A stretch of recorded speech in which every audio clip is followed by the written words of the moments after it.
American making history at the ECC. And there it is!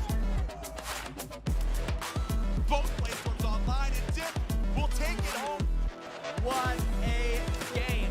Take a victory lap, take a bow, and take the headsets off and start to yell.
Hello and welcome back to Esports U. My name is Visionary One. Alongside me, of course, Carlos Ivan. We're going to be bringing you some ECAC Valorant tonight. Definitely excited to bring you this matchup, of course, in between the University of Rochester, New York, and Weber State.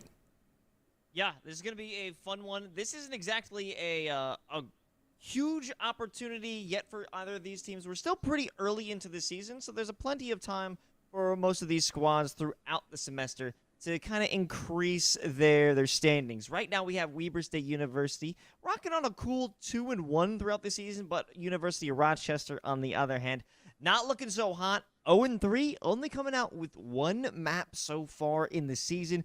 You know, it is possible that both these teams might be able to surprise us in terms of Rochester stepping up and Weber State taking a bit of a hit. Either way, this is definitely going to be a fun one. And, I just got to say, Eli Visionary One, you said you were talking about your hair before we came onto this broadcast. It looks great. I appreciate you, brother. I do.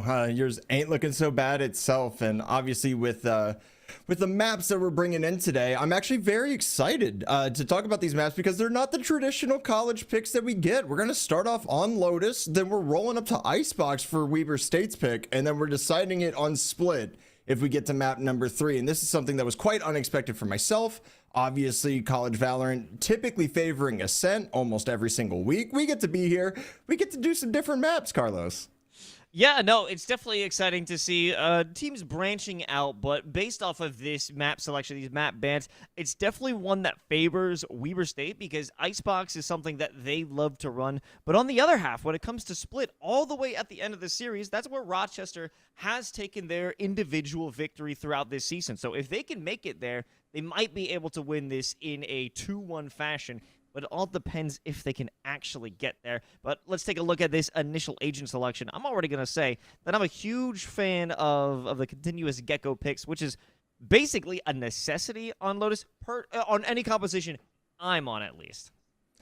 They're filling the void that the Skynerf left for the most part. To be able to have a repetitive flash that you can use to be able to spot enemies and get intel, I think is one of the most important things on this map because A main control and rubble is so gosh darn important to the rest of how the rest of the map goes, how your offense goes or how your defense goes, that it's very difficult to kind of see anything else. I really liked Weber State bringing out the breach here. It's a great way to just kind of shut down any A main pressure to begin with.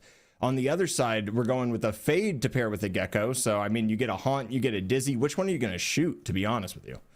Yeah, it's creating a lot of different choices that you're forcing your opponents to make. That way you could take advantage of those split-second decisions. And that's very common for KD to jump over onto the fade. Normally we'd see her on smokes perhaps, but in situations like this where Braindead is going to pick up the smokes as a flex, that's when you have this fade pick come through. So I'm always excited to see what possibilities come out. And when you have that versatility across multiple agents, you always get a little glimpse of maybe they're a little bit better on this agent. Maybe they just know how to use this utility a bit better, or perhaps when this player is taking on this role, it allows the rest of the team to truly flourish. I mean, we'll find out in just a few moments as we're here on the exclusive, the only 3-site map now that Haven taking a big L. Rest in peace, Haven, honestly. In my opinion, the most diverse map pool that we ever saw in Valorant was on Haven, right? Just the agents that were able to be selected, the comps that were successful on that map. Now we get Lotus, and it seems like things are kind of stabilizing a little bit. However, after watching a ton of pro action, of course, with Pacific and Americas kicking off last week, it was still double controller meta almost all the way through, right? So we come here, we get to see more double initiator, both sides only running the Omen exclusively. So different looks from college, of course, to the pro scene. I think it takes a lot more coordination and a lot more just kind of patience to be able to run things as far as that double controller goes. But talking about patience, there's a huge lack thereof on the defensive end right now. You see that breach stun already coming out. You see a paranoia, a ton of util dump to be able to get that rebel control.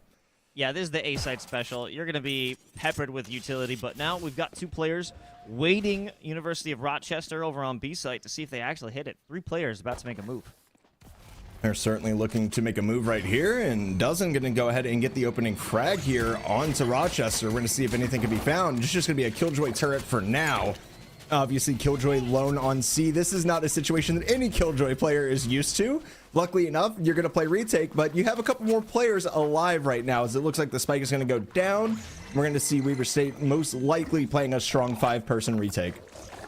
It doesn't want to overextend, and as I say that, they walk through the smoke, but they secure a kill, send out a paranoia for a bit more safety while the retake comes out from CT, but Nem is holding their own. They're certainly holding their own, but the spike's not down either. The spike has been shot. So for Rochester, you have your positioning. Nobody is there yet. Now you're down to 1 person left. We're going to see if Jalen can get anything done here versus 3. Nice swing to try to isolate 1. Unfortunately, the triple swing just going to be a little bit too much. 2 angles to cover. Not going to happen there. Dozen Boot's going to get a 3K. Weber State's going to be able to take down the first round. And it's just one of those things for me personally that I understand sitting in wingman, but just like the VCT crowds boo every single time he's got shot, you got to protect that man while he plants. You can't just leave him out there because he got picked off. And now that retake wasn't even a retake. It was just getting more map control and eventually eliminating the opposing team. That could be a real problem if you're any team that's relying on that wingman. You're not sticking around with it. You're going to be completely out of position. And if that spike doesn't go down, that's going to put you at a major disadvantage. You have to play a retake game for your own spike and then reset. And all the positioning that you made is pointless. And you talk about positioning right here, that new little box that's been added on the left side of just kind of the mid in between rubble and stairs. This position is just filthy. Do you check it? A little jump spot there, but I don't know if that was actually seen. It was, but doesn't boot going to be able to find one off of it regardless. Close nade here to try to buy them some time. However, Nim's going to find two here. Great job by Nim of opening this up with just a sheriff in hand. I have some acquisitions of weaponry. Only one player left. It's Fizz Rain here on Tree. That's defending it proper, and they might be able to make magic happen with 2K. Can they pull off a third? No. Nem will shut that down, but it's still a 2v2 on a round that should have been a slam dunk for Weber. It should have certainly been a slam dunk. You still have Dizzy in hand as well that's going to be used here. It is going to spot out where Nim is, so the plan has been found. Dizzy is also going to be found. Nice little transfer here for John. Going to be able to get one out of the way. Wingman is going to be there as well. Taken down. Mosh, turret, all of the util dumping in the world right now as Jalen tries to get these sheriff shots. Going to be able to find one. Unfortunately, it's not the head, and Weaver's going to have a second successful retake here. Although, I mean, it shouldn't have been that close to begin with. It was just kind of that overextension, the ability to not get out behind that box that kind of opened up the round. And obviously, does get the first blood, but you fall instantly after that and get traded, and then you end up finding two. It's a great job by Rochester of kind of bringing that back and causing some economic damage. Yeah, good work from Nem so far. And now they're going to be rocking with the Thrash, so it's definitely exciting to see how that can be put into place for an attack. And I'm not quite sure where they want to go, and that's the beauty of attacking on Lotus, is that you have those options, but two players playing it quite close on B, perhaps for an early fight. I mean, with the limited economic situation that's currently there, it definitely makes sense to take that early fight. They're trying to get the other one out. Two shots landed by Doesn't Boot, but it's not going to be enough. Caddy's going to be able to get that shot down. And look at this util dump just to try to get a little bit of space onto B site. And unfortunately, it's not really going to happen. Everybody's going to be open up, and now we're going to see Thrash potentially entering. The answer is going to be no to that one. They decide to pull it back, regroup as a team, and decide where to go for there. And it looking like it's currently going to be on the C site. Good work, because that pulls out Fizz and John from C-side. They were ready to be back up just in case B was a big hit. But now this time, there will be a plant secured. Smokes block off anyone who wants to take those longer angles, and based on the SMGs and pistols, those aren't going to work anyway. So it's going to be a difficult road for Weber to get back in, but they got 4 players and plenty of utility to make it happen. Paranoia coming out from the door. Started off, but not much out. Nice Dizzy flash to enter the site here, however, and it's kind of a flood right now. Fizz Rain and John are going to find a couple. Spray miss right here by Braindead, kind of following his own namesake right there, as the aftershock going to be used to get him down off of the box to get off that high ground. Here's another shot coming out from Cattybird. Has 3 on the round, going to be dropped here by Zing. It's now a 1v1 and a dink coming out as well, but you have to worry about the spike. That's going to be the hardest part of this situation. Do they stick for half? They do. Unfortunately, middle is going to be back there. Rochester is going to be able to take this round. However, it is extremely expensive, losing 4 of those rifles. That was a nuts potential from Zink. The dink off Zink, if that was any other weapon, that would have been a 3rd round secured for Weber State. But now we're immediately going into a timeout, which is quite interesting. 3 rounds completed, and Weber only loses 1. They say, you know what? Hold on. Wait a minute. That shouldn't have happened. But also the fact that it got so close, that feels like it was the best that they should have been able to do. But when you have victory so close and can't quite get it in the end, maybe there are some things that you want to reassess. But now we're looking at the economics of the situation. Rifles will be across the board over for Weber. Not quite the same situation for Rochester. We have light shields. A Sheriff, potentially Cattybird, could go and turn that into a Bulldog, maybe a Spectre if they're looking to get more rapid firepower, but this is not going to be a heavy-hitting round. The only major piece that's going to help Rochester is going to be that Thrash off Nem that we didn't see in the previous. And luckily enough, they didn't need it, right? It did get close, but they were able to squeak by with the round intact. And yeah, the buy is kind of scuffed here. Obviously, I think Katie is just going to try to hold on to that economy for the most part. Actually, no, they give Katie a Vandal here, and they're going to go Nim on an Ares. I love seeing the Ares buys, by the way. It's okay. I got trolled. I hate it when that happens. Like, oh, I bet you do, don't you? I bet you do. I bet you do. But now looking at this full rifle round, and it's kind of funny, right? Because we saw as soon as this B site, you know what, I'm just going to hold that point because we're just going to follow Thrash in here to the B site. We're going to go ahead a little bit tag up by Jalen. Actually going to miss the grenade as well. That is terrifying. And the spray here by Fizzrain going to be able to find two. You see the glow on that Phantom, currently top fragging out. As Usopp's going to be able to find one. Zink's going to find a second. And maybe we're kind of flipping this back on his head a little bit. Nice shot here from Nim, but the round is over almost as quickly as it started. Thrash not really finding any value there and shut down on the B site, our Rochester. I want to say that was a great intention. The idea was there. Fast movement, Prowler, Thrash, clear anyone who's on site proper, and they had to back up. That's what we saw. Most of the players who were defending B, they backed up. They didn't hold those close angles. They weren't taking fights immediately. Unfortunately, Jelen, with a missed nade, wasn't able to convert that into any more, and the hopeful flank that was coming out from A site off middle just did not make a connection either. And this is such a late timeout with 1 second left. It's almost like a close defuse. This one right here, this is quite literally just a bathroom break timeout. I'm calling it right now. Just like, yep, we're going to have a chat about this afterwards, but right now I have to use the restroom. We still have one more for the second half. We'll be all right with 1 second left.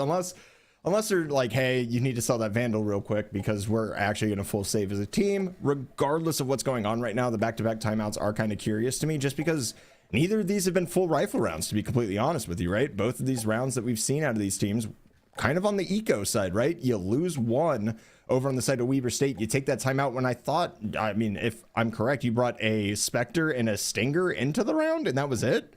And then on the other side, you lost 4 rifles, so you weren't able to buy back up for Rochester, and now you call a timeout as well. So either they're trying to strat and anti-strat and go like Giga Chad with this, which I would love to see, obviously, but I really feel like this is kind of more just a mental reset break and or bathroom break to get back-to-back ones like that. Sometimes you got to walk away from the computer. You just got to step up and say, all right, I didn't like how that went. Let's try again, and they're running it back. Mid is the hit, and you got a nice routed step, and Braindead is going to take that first kill on John. It's a huge find right there, and we'll see if they can take more space as Dozenboot's going to be able to take out another. And unfortunately, Braindead just pushing a little bit too far into 2, not really appreciating the space that has been taken as we get Dozenboot coming out with this beautiful showstopper right here. Are you going to be able to find anything? He's looking right now. Nobody's in the immediate danger zone. It's going to be a little bit of a Rosa ult, but the defuse coming all the way down. It's going to be Katie Bird, last one left. Not even going to take it, just trying to save a rifle out. Maybe trying to find a pick. There is one. And hey, you got the plant down. You got a little bit of extra cash. And you did save the Vandal that you brought into the round. And we're finally going to get our first full buy round. It does force out that showstopper from Dozen. So that's actually going to be a bit more helpful when they want to, if they want to take B or A again. Because those close quarter, those tight corridors that they have to push out through, those choke points are going to be so critical if you want to multi-kill off that showstopper. They don't have to worry about that, but they have a lot more to deal with as well. John's got that Thrash. Fizzrain has the Rolling Thunder. There's still plenty of tools that Weaver State can win with, and we haven't seen a potential C hit in quite some time, so maybe that'll be a breath of fresh air for them to get their second. Certainly could be. I think it's kind of the poking and prodding. I think they want to slow the pace down a little bit after getting successfully retaken twice after pushing the site. And I love this turret position here by Zink as well. Like just tucked into that corner, going to be able to get anybody entering, not going to be able to find out much more. And because that's not the standard turret, it actually sees one out and you're going to be able to go ahead and watch them back off of the C site here. I don't think this is going to be a hit. And it's so delayed, it's so slow. And this door is signaling a transference over to B site. Here's a potential Rolling Thunder if they want to go for it, but Usopp's got a great angle to begin with. Jalen's going to have the answer right there. Unfortunately, knocked off the plant is Wingman. Going to be a paranoia through as well. Jalen's going to find 2 before they get taken down by Dozen, who has 3 on the round. Braindead going to swing 2 more. Oh, it's a 1v1, but from the grave, if you're an old Halo player like me, Dozenboot gets downed by of course, Braindead. However, The paint shell's still available in there. Going to be able to get the retaliation while he is laying down. Little martyrdom perk as well.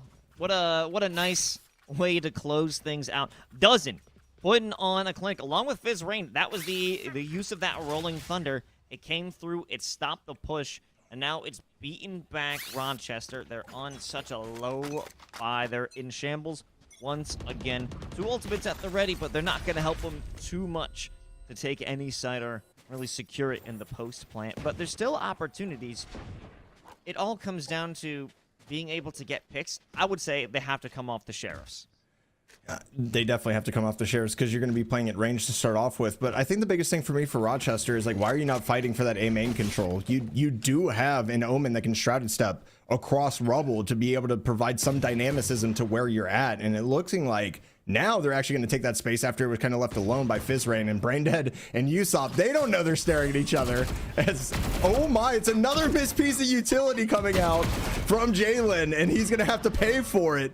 As Usopp going to find 2 just kind of sitting there. Katie Berg going to have to go ahead and rotate off of this one. And all that space you just gained on rubble, it's just basically just shot right there by Usopp playing in Baby Door. And now they got to run it back. Rochester is playing the same game, except now Weber knows exactly where they are. Now they don't have to worry about these different angles. They know they're coming from this way.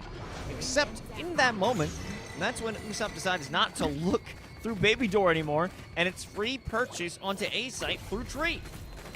I mean, you're on an eco round. If you get the plant off, I think that's successful for the most part. We're going to see Wingman going down right now. Unfortunately, Pain Shells are going to tag him before he can get the plant, and this is going to make this all the harder. With 13 seconds to go, 3 people are stuck in Tree, and you're forced to swing due to the aftershock, and it is just a crossfire of death. There, Usopp, Fizzrin, and John all finding one out of that 3 push out of Tree. No value to be found there as the bankrolling economy right now. It's looking fatter than Jim Nance's wallet at this point for Weber State. You know, and that brings us back to the repeat issue of if you're not rocking with the wingman, you need to come up with a better wing plan. Because that placement inside of Tree is perfect for watching in a post plan. If you're attacking and everyone's looking at that door, they can throw every piece of utility that they got in the arsenal to take it out. And we're about to see a lot of utility again. A lot of utility is there. However, Doesn't Boot is going to get stunned by the fault line, and Braindead, great TP into the back behind the, but he's going to get taken down after finding 1. Okay, so the teleport there is actually behind the box in Seaside CT. That is something that I love abusing just because that's one spot that nobody thinks you are. But the C site is going to be hit now, and it's going to be basically free. You did take 1 person off, as well as Thrash being used here to check CT. He's going to be brought back so he can go again. Fortunately, just a little bit in front here. You've lost your Omen, so you actually don't have any smokes, and 2 are on the flank here, so you have to be aggressive with them trying to play retake here. Don't have to worry about the flank if you can't even hold the front. Fiddle might be able to make it happen, though. A quick double turns it into a 2v2. Oh, it's a 2v2 now. We're going to go ahead and we're going to use the Nightfall as well. Prowler going to be able to find 1. Here is the Stick going to be able to find that. The Swarm Grenade coming out as well just to delay. This is a great round played by Rochester right now. Here's the swing by Katie Bird. It's going to get Usopp, and it's going to be a 2nd round right here for Rochester. That was exquisitely played, knowing that your Omen has died, going out and taking that space aggressively, regardless if you win it or you lose it. That's what you have to do. You have to eliminate the angles you have to watch, and Rochester did a phenomenal job of doing that. Yeah. Wonderful work from Middle to take those 2 kills in the back. That was absolutely necessary. And I think because of Middle, their impact has won them the 2 rounds that they have taken. When Middle can find impact kills, impact plays, I think that allows Weber State to finish things off. But securing off those individual angles, allowing you to play your game, know exactly where your opponents are, that's going to lead you to victory. Now we see 3 players actually being led over to C-Site before we have a hit from Rochester. I don't think it really matters. I think you invest the lockdown here, and they are going to. We're waiting for it. There it is. So we're going to make sure that Wingman gets the plant down. That is going to be secured. This is going to be a good mosh as well. Going to get Zinc off the current angle that they're at, combined with some paint shells. But that's going to destroy the lockdown, so the retake can come in just that much quicker. There's about 4 seconds left on it, as Dizzy about to be popped right now, and a Killjoy on the other side going to be popped now, but this time it's the attackers using it. We're Are you going to be able to get here on time is the question. Two are going to be picked off trying to defuse. This is a great location to have this as well, pushing anybody off. As in the smoke goes the Omen. Going to be taken down by Fizzrain, but not much left to do here. Time running extremely low. Haunt going to spot out too. There's the shots. Katie Bird just kind of taking a minute to try to line that up. Not going to find it, and I don't think there's enough time here. It's going to be awfully close.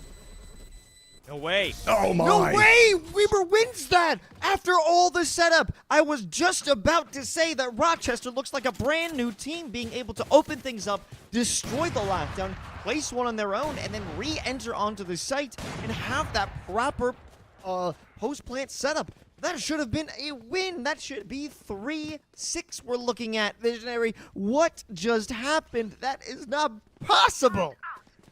I mean, I'm just going to be completely honest with you. I don't think Katie realized that she was the last one because she took forever to line the shot up on Fizzrain. And I understand like that happens sometimes, but it just looked like there was like a lag or a glitch in her gameplay because it took so long to kind of get that target acquisition, especially after the Haunt Mark II, right? So because of that, it's just the 0.64 second difference that you end up seeing. That's literally just the difference in between getting that first kill quick and being able to just hold off the other one for half a second, or the end of the round, as we kind of see a stack towards B, but it's going to be a little bit of misdirection here potentially, but Fizzrain going to be playing in tree. It's going to be a very strong position versus this rush of mostly classics and sheriffs. Last time Fizzrain was in tree, it was a mess, and it's going to be once again. But no, Nem and Katie Bird, they take down two and give themselves a player advantage. Only Usopp is holding on Baby Door. They have to back up, especially with that paranoia. That's a great paranoia coming through as well. Okay, so we're also going to get a nano swarm here to try to hold off just that presence of Usopp. Plant is going to go down. We have two approaching right now through heaven. We're going to have one probably going downstairs. I'm going to bet that's Usopp. If I was a betting man myself, is Jalen just holding drop right now, waiting for somebody to swing through. Here's John, going to be caught out by Jalen, and now 3v2 in this post plant. We're going to go ahead and see that nano swarm burned as well, and Jalen holding this strong position right under drop. He's going to be able to find a second. 11 HP left. Are you going to go ahead and get aggressive here? Dizzy is going to be shot. Zink knows exactly where they are. There's the paint shells just to delay even longer, and this looks like a Rochester's round for sure, and it is. A thrifty one at that, and that comes off the back of Katie Bird and Nem finding those two pistol openers to lead them out. Wonderful job capitalizing on the brief advantages that they're able to find for themselves. And now we have another rifle round, which feels like it has been ages since we've seen a proper one. Thrash and Showstopper on the dock for Rochester, but the same can be said for Weber, along with a Rolling Thunder. Only two more rounds left in this half, so there's no need to be conservative with the utility.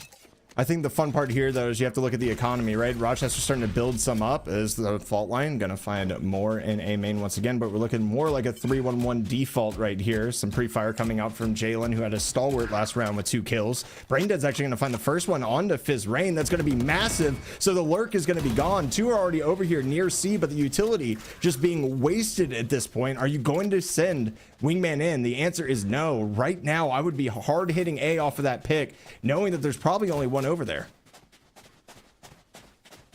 Probably going to be the case, but will anyone rotate? Will there be a quick realization from Weber? Most likely not. You have that slight movement from Zink that they're slowly backing up, taking a longer angle, and now the rotations have been called. Usopp getting ready for a rotation through B site, but Jelen actually gonna jump inside B with the Showstopper? What's happening? This is a crazy attempt right here, and Spike was actually there. They're planning B. They're actually turning this around. Doesn't Boot actually going to burn his Showstopper as well? Are you going to be able to find the value off of it? Braindead with a magnificent shot after the satchels coming in. Zink going to be able to find one on this retake attempt. However, this is a 4v2 right now for Rochester. 1 in main. We have 3 right now, right outside Cubby. Are they going to be able to take this space off that paranoia? The answer is no, however. They're holding strong, knowing that they have the angle on the plant. John having to push out here, found by your Braindead. 3 kills on the round. Are you going to be able to bring a 4th is the question, as everybody and their mother is pre-firing Zink currently. Zink made the right choice of thinking, there's no shot I'm coming out of this one alive. Forced out for the save. They might be able to buy a teammate after this one, perhaps get an exit onto Katie, but Katie decides not the case. You're going to buy like the rest of them. Wonderful stuff out of Rochester. Definitely have been waiting for this confidence confidence for them to make wild plays like that. And it certainly threw me for a loop as well as it did for Weber. The idea that it was even Doesn't Boot who pulled out the showstopper expecting a rush through A main did not find it whatsoever. The double satchel to try and recoup that loss led to a quick, hasty death. And now, this is the opposite side of the spectrum that we will find themselves in. Not a full buy. Half shields, Stingers, Spectres, Guardians. Can they pull off a thrifty, or are they going to end this one on 7-5? It's definitely going to be interesting to see, especially noting that Gecko just found a couple here. So we're going to go ahead and sing Wingman in. It's just going to be a full-out assault onto the C side, not caring about utility, not caring about anything else. Turret going to find some shots, but it's going to be a full 5v5 retake. This plant is so quick. Just an explosion onto site. The question is, how long can you hold this off? Because we've seen Weber State be so successful in these retake scenarios. 4 players are going to be coming out of Waterfall. Braindead might be able to have a wonderful shot. Thrash doesn't see him. A Rolling Thunder is going to push everyone away from C main, but Braindead is in the perfect position. Oh my God, Braindead, there's no way. That's just a swing. And I have to be honest with you, the adjustments that we've seen out of Rochester have been massive so far in this first half, right? We saw kind of some tentative play. We saw some quick hits on B that don't work. They call that timeout after a failed eco into their buy round. And it just, like you said, it was like watching a different team. And one of those rounds theoretically shouldn't have been lost in the first place. This should be a 6-6 half. That's right. And, you know, mistakes have been made, but they're made up for. Rochester closing things out, just giving it a 2-round disparity. So if they win this pistol and then close it up with the anti-eco, this is going to be an equalized game. But now we're having an opportunity to look at what Weber can do on the offense. Doesn't Boot is actually insane when it comes to those first blood potentials, and the speed that I'm expecting once things actually get popping off this raised double satchel is going to be supersonic. I would not be surprised in the least, as Jalen here with the default ghost is actually going to land some shots. So Doesn't Boot going to get the first death there instead of the first blood, and it's causing a quick rotate over to the C site. We're going to have middle here. He's going to be spotted. Oh, that is just, oh my, the right click. Free gun BTW, able to take that down. Usopp's going to find another. It's a rotate and spike, not going to be found. Here's Katie Bird trying to find just anything here. It is a 3v2, however. You can play time here if necessary, but Usopp has to take just some kind of aggressive hold so the plant can go down, and it does. Usopp needs to isolate fights, but the way that Rochester's playing, they will not allow that, but now we have one. Zink in the 1v1. They can't fall this time. They won't allow themselves. 74 HP. Katie Bird only one shot away, and Zink will close it out for the clutch. This was so necessary for Weber to extend their lead and not give Rochester an inch to catch up. Zink is a mad lad. What is that 3K? All headshots as well with that ghost from close range, using the tree to its best potential right there. That was crazy because it looked like Rochester had gained all the space. They had made the read. They got the first blood, and it was looking like they were going to go ahead and transfer that in. That right click, of course, from middle was insane as well, right? You are blind. You're activating your nano swarm, and then you just go ahead and hit the right click button, and it's there for you. And somehow still Weber State's able to find it. That's just one of those wild things as we see C just getting run down at this point. There's going to be 2 on site here, at least. For Rochester, I don't think it's going to matter much. We're going to have the double satchel in on top of the box. Going to be revealed by the Haunt. However, everybody knows it. However, you don't have the weaponry to deal with much as middle. Somehow going to get out of here with their life and one. And make that. Oh, they're still alive somehow as Usopp's going to pull down Jalen. He sprays through the smoke. It has to come up with nothing, but Nem comes up dry. Nothing to be given. Usopp, Slayer with the Spectre, and they'll walk away with the 9th round. As it should be. The balance of the anti-eco now brings forth the bonus round. So let's see if they could keep that going and enter double digits. But we don't exactly have a perfect buy either when it comes to Rochester. Jelen is going to be worse for wear. Only half shield. Same with Brain Dead. They aren't working with the best stuff, but it should be, and I shall say one more time, Eli, they should be able to walk away with a victory because they have to play those long-range angles. And A, that Weber is eyeing, certainly is a long-range fight.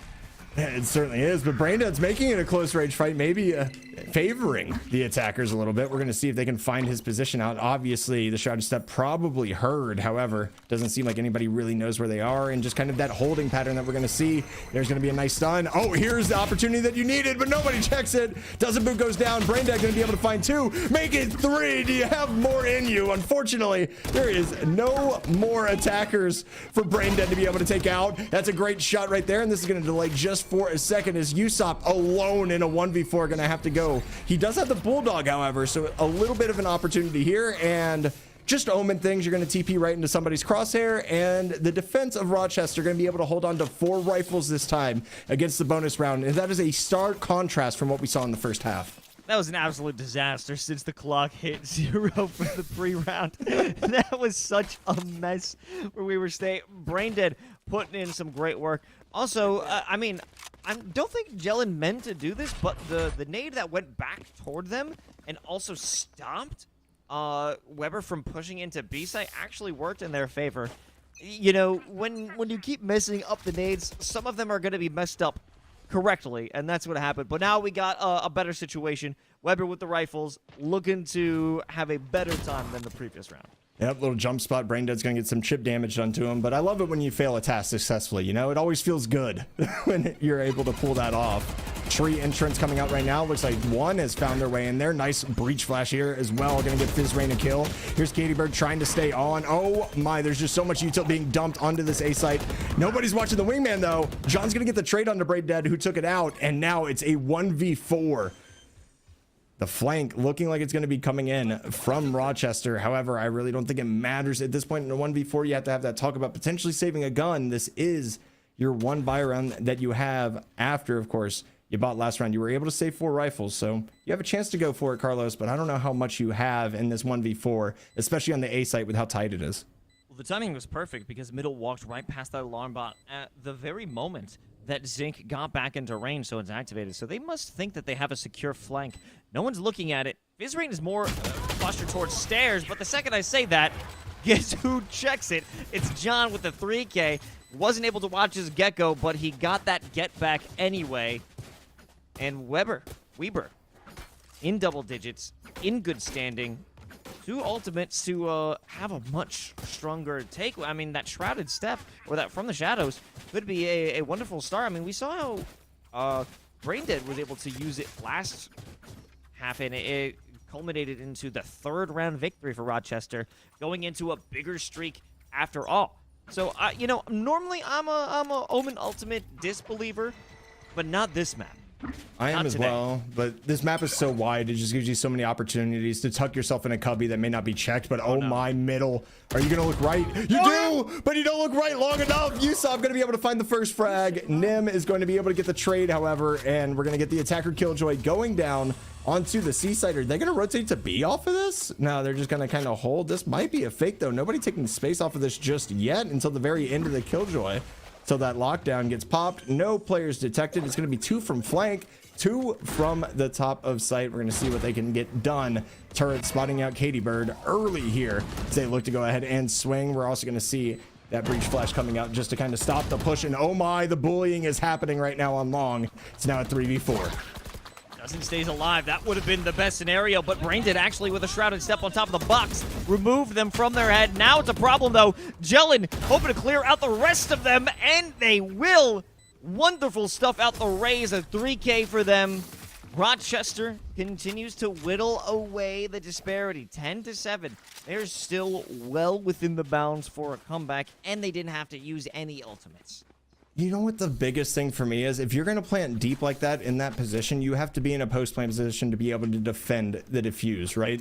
As soon as they see its back sight, basically planted on the top of what used to be stairs and is now a ramp, you immediately know that that defense is going to be very, very hard to go ahead and come back in for the offenders and be able to take that spike. It's just one of those things where it doesn't look like a big deal in the first part of it, but it ends up being a big deal, as now we're going to see not the best buy coming out here for WSU. As look at this stack towards the A side, it looks like it's red hard. There's a showstopper as well. Jalen's going to be taken down. Did he find any value out of that is my question. I'm not sure if he did. I don't think so. Usopp, though, in a bad position. They've been forced on the side of rubble. However, there's backup, and we can see that Rochester they're giving some space. They're not making a strong commitment here because they need to spread out and have diversity in their holds. John going to go onto the site proper, and they'll hold things down, slow it down. No need to commit any lives just yet.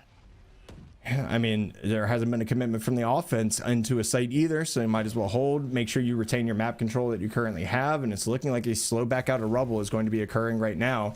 It's the smokes biome and those dark covers going to be used to block off the A site entirely.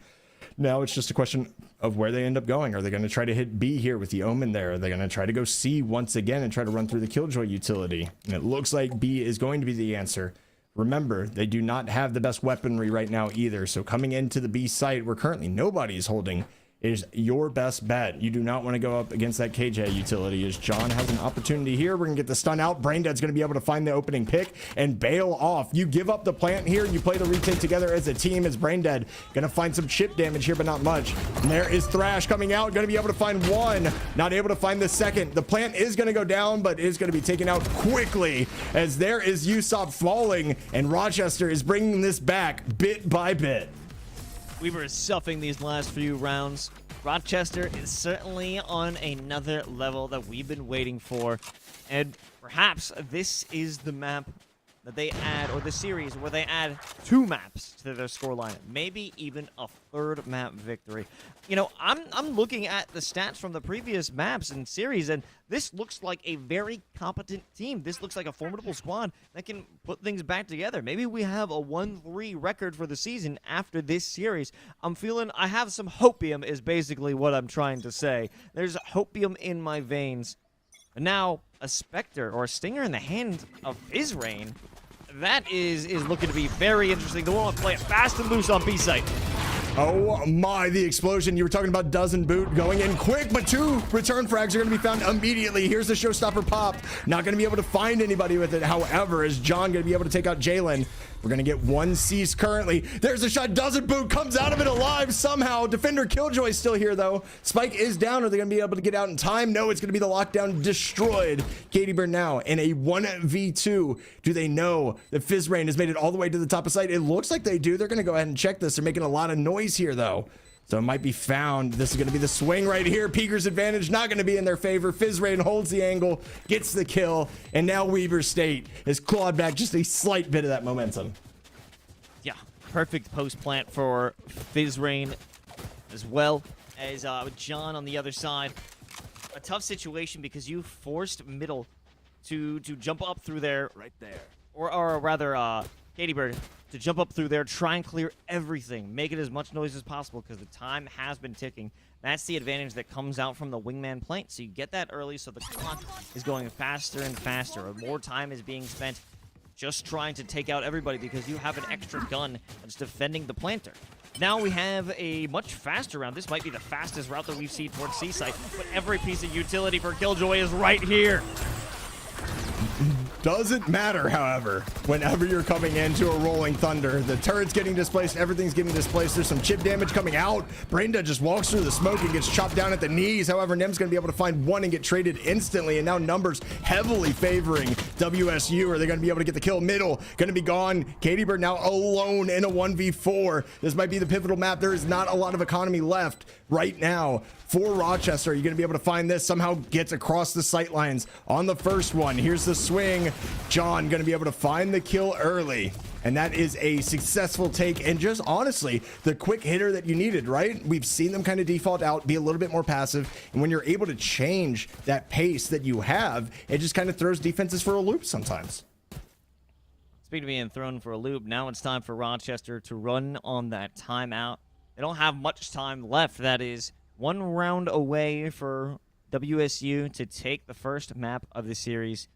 And honestly, we have to give some props back to WSU for being able to run such a fast and loose composition. That's how they went over onto B-site in the previous round, where it was the 2v1 against Katie Bird.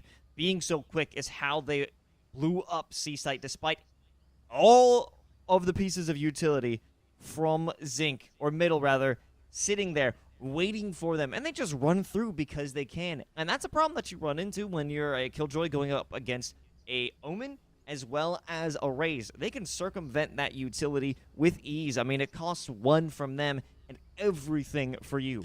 Follow it up with the attempt. I also have to say, straight up from Braindead, coming out of the smoke with that stinger, a Chad move, but they just weren't well equipped for this fight. And now this is the last opportunity, the last bastion for Rochester to come back through. And they are not looking great in the equipment department. Bulldogs, Guardians, Stingers, what can they do? They have to win this fight initially. 3 players, potentially 4 at the ready to defend A.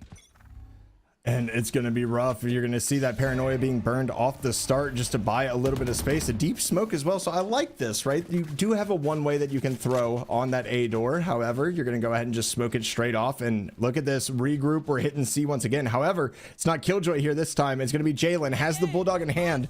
How many of these 5 can you get is the real question. Here's the swing. Not able to find Dozen Boot. Does get quite a bit of chip damage there. The Bulldog headshot is going to take him down to 35. However, Sight completely overrun at this point.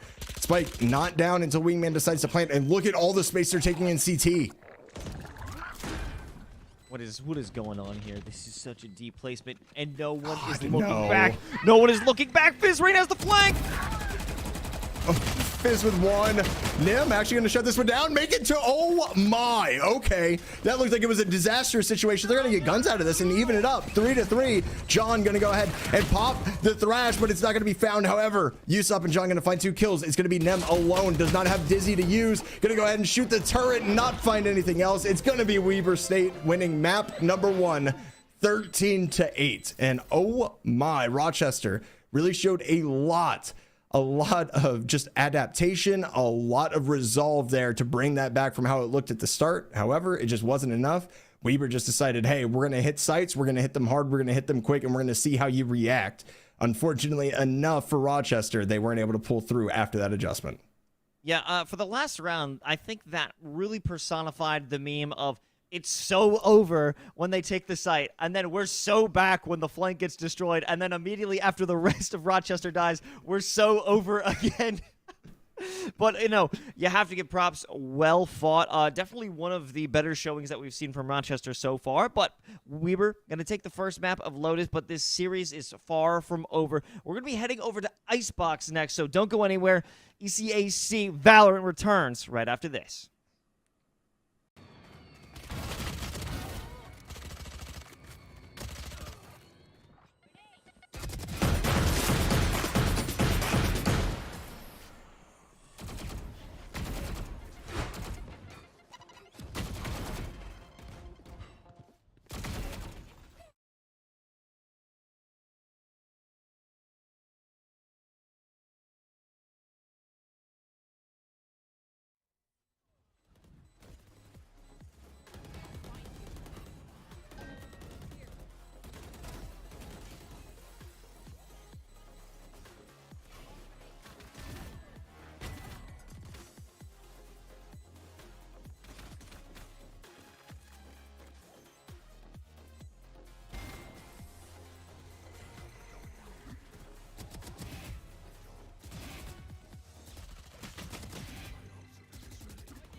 Hello and welcome back to Esports U. Of course, representing ECAC Valorant.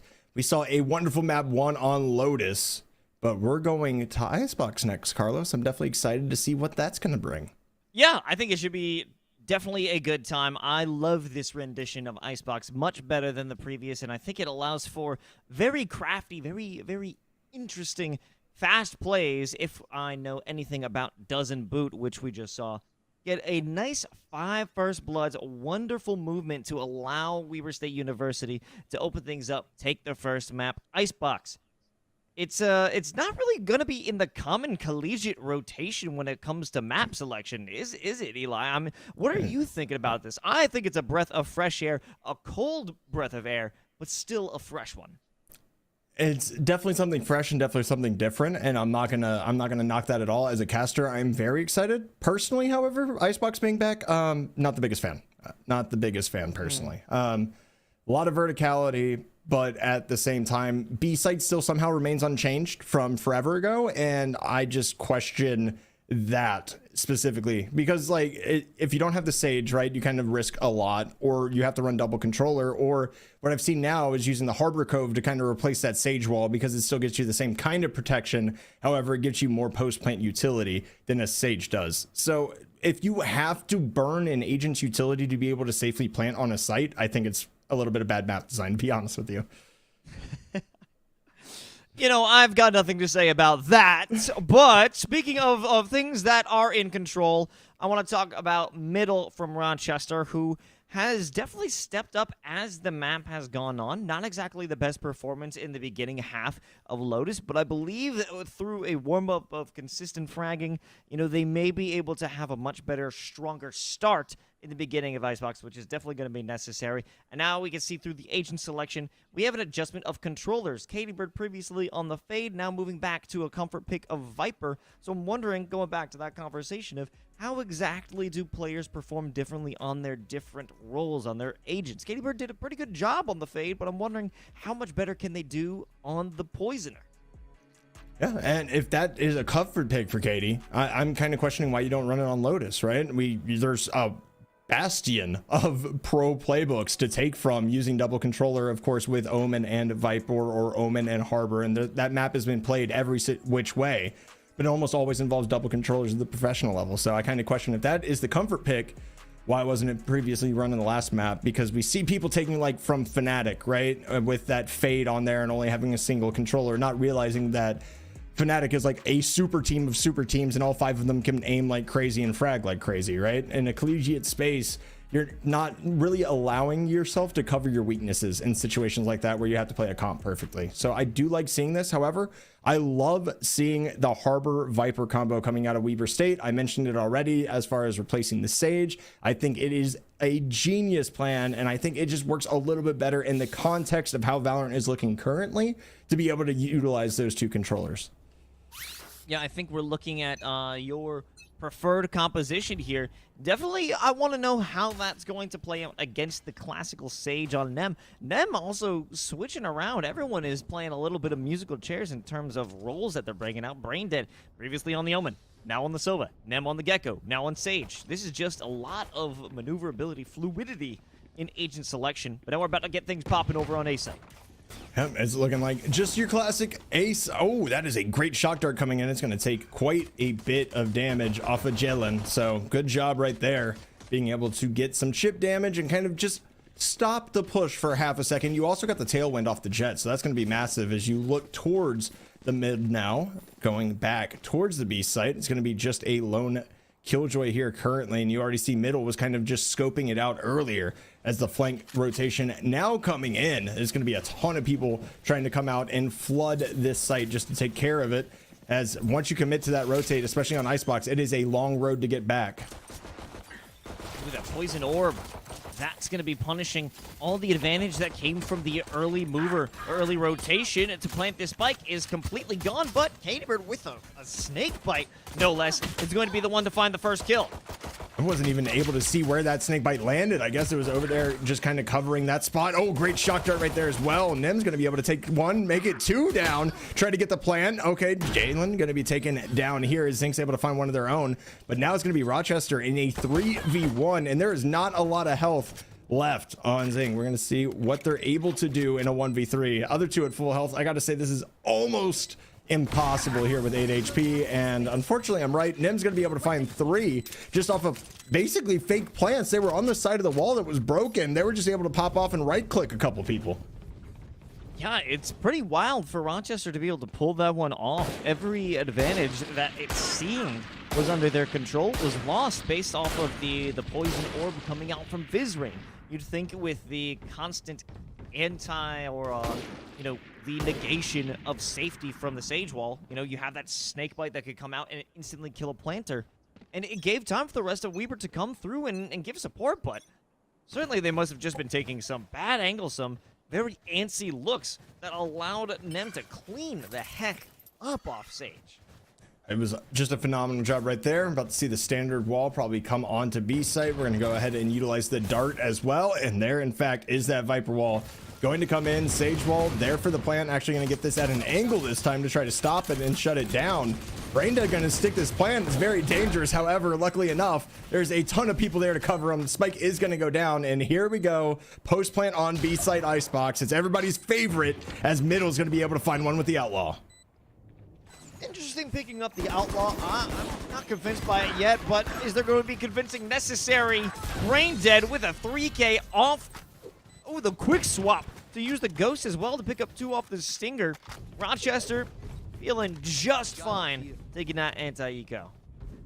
It's a phenomenal job. Again, they're able to get the plant down, and we saw the Cove come out. And what does Braindead do? Braindead does the Braindead thing and just rushes into the Cove and finds 2 and then swaps out to the Ghost and gets the 3rd. It's just a magnificent round, an ability of recognizing the space that's being created by that utility and just reflecting that and taking it right on back. So for Braindead, great job. You have a decent buy coming into this bonus as well. You have an Outlaw, so if anybody's on light shields, which I don't believe they are, but it's something you have to look out for since you saw the kill on it last round, as one is going to be spotted out here as Doesn't Boot over here in Nest. Just waiting here, seeing if anybody will peek. It's going to be a slow peek here. Oh, Jalen's going to be able to find the shot, and one was, in fact, on that light shields, and that's where the Outlaw shines. Yeah, I was previously questioning, but there is the answer. Taking out anyone who thinks it's wise to not bring out the full shields. That's honestly a major fear-inducing weapon. And if someone's rocking with that, you can't afford to go for the cheaper option. If you want a rifle, you're going to have to settle for a Bulldog and take the full shields. Yeah, and especially when, when Jalen is hitting their shots like that, it's just difficult to deal with. We didn't really see a lot of operator. We didn't see a lot of sniper rifle being utilized on Lotus. We come here now, we're going to start seeing a lot more of that with the long sight lines on Icebox. And John over here in the corner. That is not a safe place. That's all I have to say about that. The wall doesn't cut him off, and John's able to find one through the gap. Plant trying to come down right now. We're also going to see a nano swarm coming. Middle's actually going to find one on the flank, but be taken down immediately by Fizzrain. And now 2v2, and this is seeming more and more likely potentially for WSU to be able to convert this rifle round. It's going to be difficult though with Nim being here full health. Here's John on the rope, going to be spotted. Now 1v2. Here's the opportunity. You get the res as well for Braindead. Now a 1v3. It's going to be so difficult for Fizz. Oh, but he finds one, make it 2, and he isn't able to swing the 3rd onto Nem. Honestly, phenomenal effort there by Fizzrain. Unfortunately, not able to convert, and the bonus is going to go in favor of Rochester. That's a huge victory for Rochester. Now they can bring out all the rifles that they want, all the shields that they need. Hunter's Fury also at the ready. Let's talk about that. That was a round 3 resurrection. Can you believe that? Nem popping off in the early stages of Icebox, and they want to keep things going. This is almost the reverse of what we saw on Lotus. Such a big explosive start for Rochester. Weber State gonna have to step up. Sheriffs across the board. They got to lay down the law if they want any chance of winning the Frozen Tundra. And I swear here, I feel like this is Sentinels versus 100 Thieves right now, just for the sheer fact that we saw Rochester actually pick Lotus, lose their map, and they go up 3-0 early over here on the pick from Weber State. It's very interesting as Usopp is somehow able to find 2 here. Sight is not going to be, or Bomb's not going to be able to go down. Here is the plant's opportunity. However, those 2 deaths were so deep in sight that you lost weaponry, and Fizzrain's going to find a 3rd with the sheriff here. And this is the round Weber State potentially wins. It's going to be all sheriffs, and you're able to find a way to win this one out. It's crazy. This is unbelievable. Walls back up. Information not quite gained from that recon dart, but this is going to be such a difficult fight with such little health on Nem. 80 Bird has to take that first initial look, and that will be a horror show. Nem now locked in the 1v3 with 33 HP. Spotted off by John. There's not much they could do on that one. The thrifty victory is here, Eli. And the thrifty has certainly arrived. Run from it. Hide from it. It is inevitable. Nem, however, there was a small gap in that wall too, and this is just something I want to highlight, right? You talked about different people being flexible on different agents. The gap in the wall in round number 2 almost led to just it being disaster for, of course, Rochester. Now you see a small gap there that, you know, you kind of have to play around as Nem. So you talk about that flexibility, but sometimes it leads to just these tiny literal, like, we're talking pixels of mistakes that might come out as well because of it. It's great to be flexible, but sometimes the comfort picks just allow you to be able to play your game and not have to focus on the rest. Exactly, yeah. One who's actually much more comfortable, capable on Sage, it becomes instinct, knowing exactly where to let go. Kind of like lineups, you know exactly where to do it, you know where to aim, when to activate it. You don't need to think too much and stop and stare. But now we have 2 players sitting in the back of A site, staring at either angle, waiting for something to pop off, waiting for anyone to make a move. Got the dueling drones going on right now. We know that John is going to be on the A side just because of the presence of the drone. We also, of course, find another as still kind of just that waiting game, right? Ticking down the clock. You have a little bit of control over on A. You're kind of peeking mid. Nobody has really made any aggressive moves there. Kind of allows this kind of just to be a hard default on both sides. We have 2 people on B. Now, mid looking like it's going to be tagged up a little bit. That window is going to come into play here because you see the Harbor basically staring at this. Usopp might have the chance. No, it's going to be Zinc actually playing on box here. Going to be taken down by who else? It's going to be Nem. Now Usopp looking to take the space. Are you going to check the window on time? Oh my God, the timing is ridiculous on this, and Katie Bird's just going to be able to walk right on through as Nem finds the 2nd kill. Search destroyed. Perhaps that's going to be the signal. Dozen! They do not miss out on this opportunity. 13 seconds left. They have to get the spike down now, and they will. Rochester has to back up or get a better position to close this one out. Oh, my brain dead has the opportunity here, but he's going to take an early shot over here off of the gun barrel being spotted. Great shock dart, though. That's going to be dangerous. Going to be able to find 1. We're also going to get the Reckoning used as well, so you have to move off of your spot. It's a great use of the ultimate there. Usopp just going to solidify this round for Weber State. Oh my God, that was a breath-halting moment where maybe we're gonna see Braindead pull out a double kill on the shock dart. No, not quite, and that comes with just the antsiness, the so spread out post-plant situation that we didn't see Rochester play together. They fell apart quite in different positions, and an unfortunate end for them. I mean, they've been struggling. They've been fighting these rounds, but it has been Weber State University coming back, making the correct plays, and they're about to have 4 ultimates at the ready. Operator now in Dozen Boots' hand. Nothing of the sort for Rochester in turn.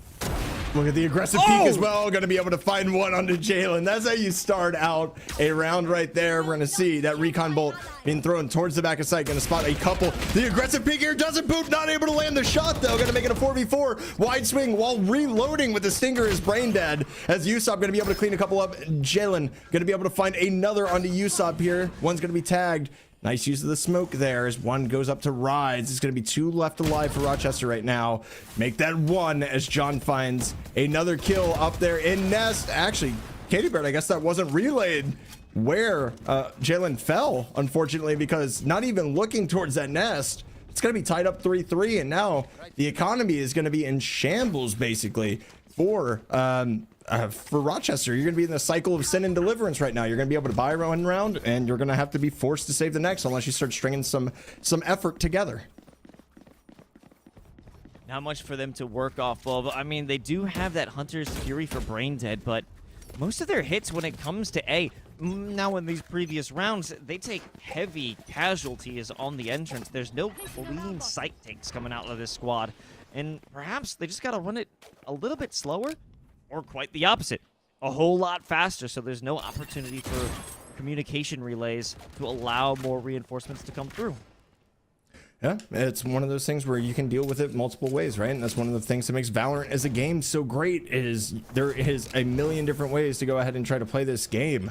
We're going to see the drone coming out, actually going to be able to tag Usopp, get him off. Oh, here comes the Hunter's Fury. First shot missed. Usopp's going to get away, potentially scot-free, and he is. He's not going to be tagged up much at all. Middle is going to be found, almost taken down by Tommy the Turret. Not going to have a lot of health. 9 HP remaining as Usopp going to be able to find Middle finally and clear out that problem. As the defender Killjoy coming out, doesn't boot, taking out a second, as Braindead's going to be able to get a trade, but he's going to fall despite it. And because of that, you've already used that Hunter's Fury. You're getting locked down. You're getting pushed off of any potential defense on the post plan. And this is going to be tough sledding ahead right here. Katie Bird just has to swing, unfortunately, there in the 1v3. Going to lose it. And that's 4 rounds in a row for Weaver State. Dozen's going crazy off the operator right now. You know, there's nothing much to be said besides that. Now that there's free movement, free ability to get around as they please with the jet, you never know where this sniper rifle is going to be. And it has moved once again over on B site. That's the fear. That's just the major threat that comes from a jet op, or previously when that was a reigning terror, the chamber on Icebox. When you have a very mobile sniper rifle, it's very hard to counter that because you don't know where to send out any walls. There's no flashes on Weaver State either, so what can they do to stop this? I mean, the answer is basically nothing, right? Especially when you have the ult on top of 410 coming out. Oh, that's one way to flush it out. Go ahead, pop the lockdown. Go ahead and see if you can force, of course, the Viper here playing in their own pit. And she might actually just decide to sit up top as well. That's one of the things where, you know, your location may not be known. 2 are going to swing through, and there it is. Jalen luckily going to be able to get the trade. However, Fizzrain was able to take out 1 before they were detained. Another one also detained, going to push through the wall there. Good use of the dash. Also, we're going to see a Hunter's Fury used without any prior information.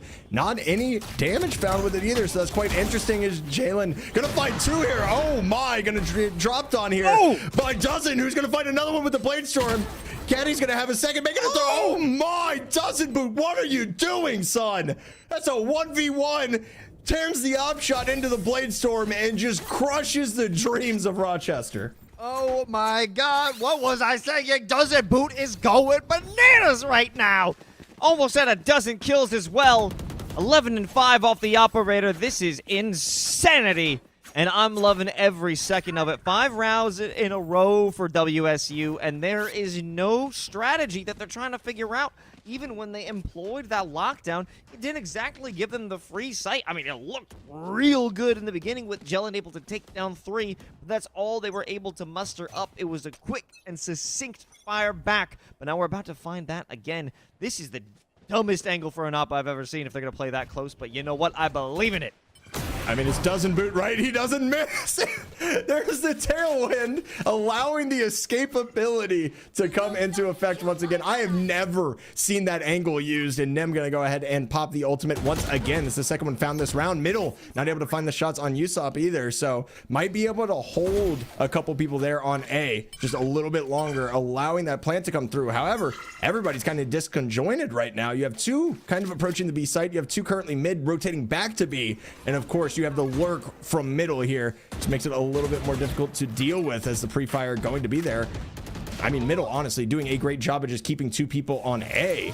But as soon as they figure out that nothing is going to be there, it's going to be a quick rotation over. And once again, WSU is going to have numbers, even though the Viper's Pit has been committed here to make this a little bit more difficult. As Dozen Boot actually about to fall there. Took quite a bit of damage, but Zink's going to be able to find Nem trying to plant. And there is a great recon bolt as well, allowing Fizzrain to get one. And now, Katie Bird, good luck to you. It's a 1v5 in your own pit, and this is the best situation you could be in a 1v5. However, still not an easy one, that's for certain. It's a problem when you don't have that spike planted, getting a bit ahead of themselves, putting the pit before the spike. And it's another round going over WSU. There's the Dozen for Dozen Boot. easily acquired.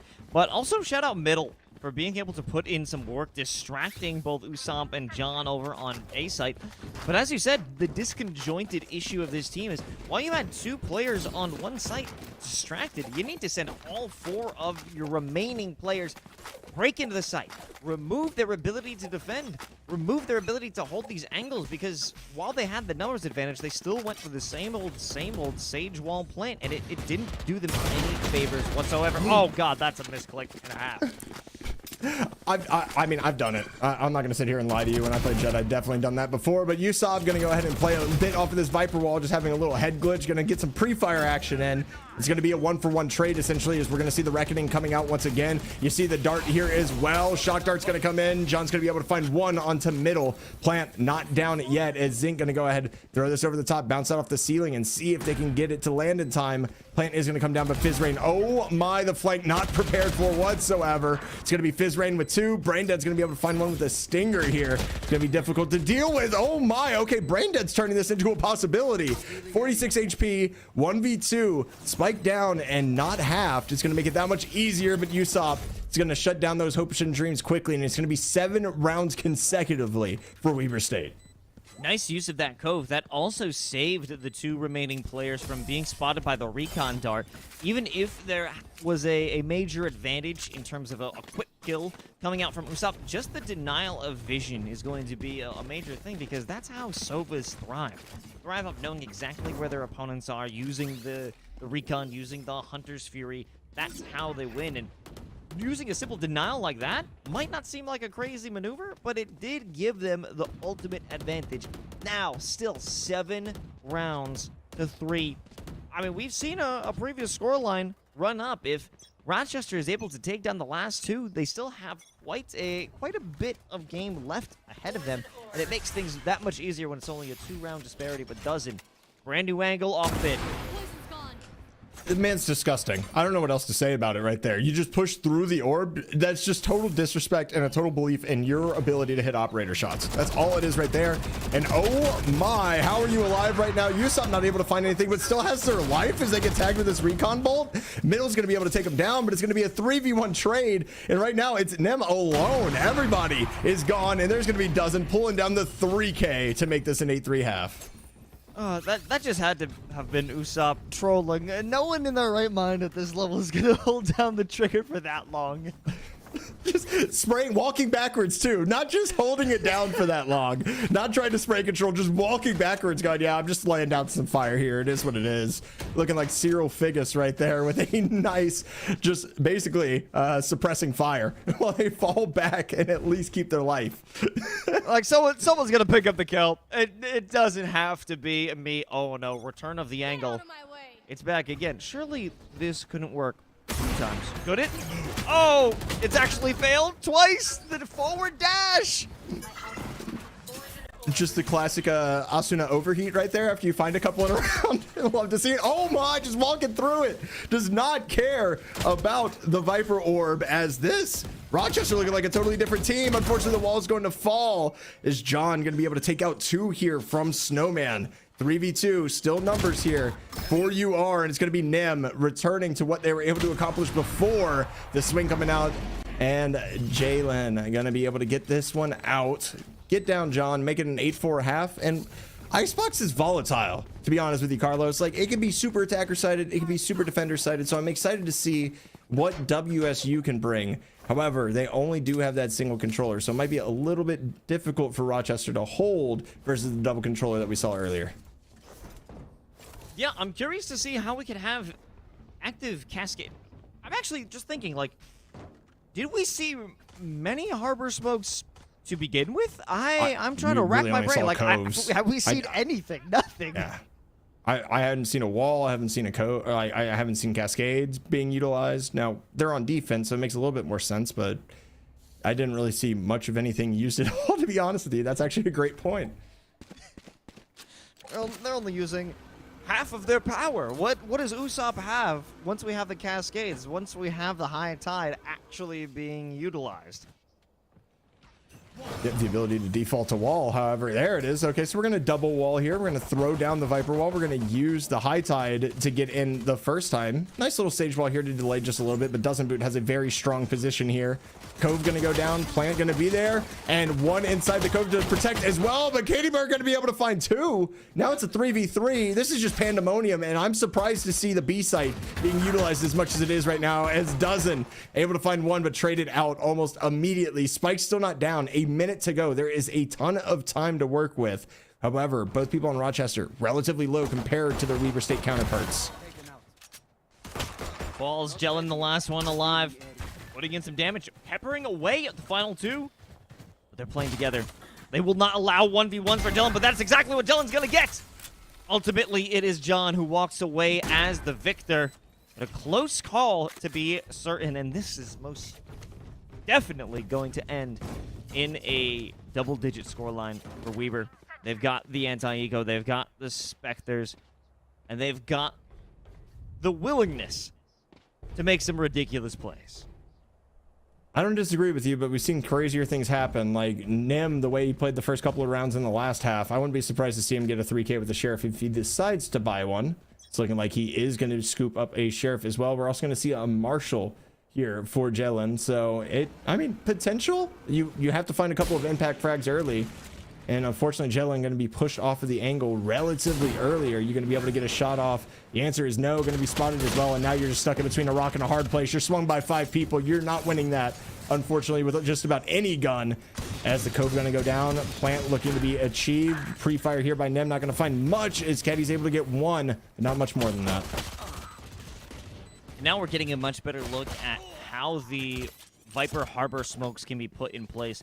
It's 2 separate walls of smokes that you have to enter, so you are almost twice as blind to try and make an entry through that barrier. It's that much more difficult. You're slowed and you're also decayed, so everything is working against you, and especially when WSU has much better firepower. It's going to be the bonus round now, but not really a full buy coming out from Rochester. 4 players only going with half shields, potentially not even full utility, as we're going to see.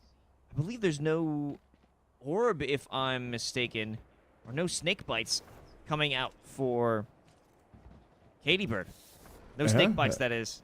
Yep, no snake bites at all. Opting for the full shields, and I mean, Katie Bird has been able to get some frags, but almost been traded immediately as Usopp's going to be able to find one. And this is just your classic mid-split right here. You're going to see Doesn't Boot be able to get one as well. And I mean, Rochester right now just falling by the wayside. 4v2, just an explosive start to this round. Doesn't Boot and in a very aggressive position. Going to try to find middle. Not going to be able to find that as a couple swinging, trying to get middle off of their game right now.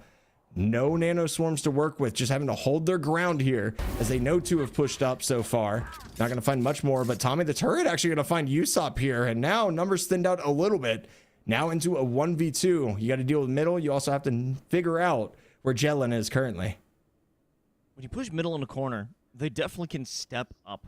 They're good at holding angles, and they were put on defense earlier. Perhaps this would be a different scoreline right now. Jellin on a long-winded pincer maneuver, but only 15 HP. However, at the same time, completely unexpected. But if the rifle's out and a turn is made, Zink might be able to make history. But no, Jellin will put Zink in the history books. Forgotten. At least if you don't think about the 10 rounds they won. I mean, gone but not forgotten, right? They're going to spawn right back in next round. Welcome to tag-based FPS, where we have rounds and characters never die. Definitely love seeing that play coming out from Rochester, though, especially just the resolve that they have. Carlos, just looking at it, right? And you lose 2 people early, basically in a rifle round versus a bonus. You're able to kind of swing back that momentum, just able to claw it back, able to get the kills. However, you look at the buy coming out from Rochester, and it shows how much damage was actually done to the opposing side as well. Here we have Dozen. They're going to buy a last minute. No, what are they bringing into it? They're just going straight blades. Interesting.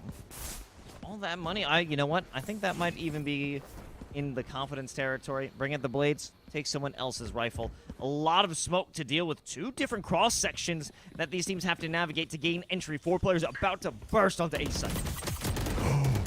Ooh, he's not dead?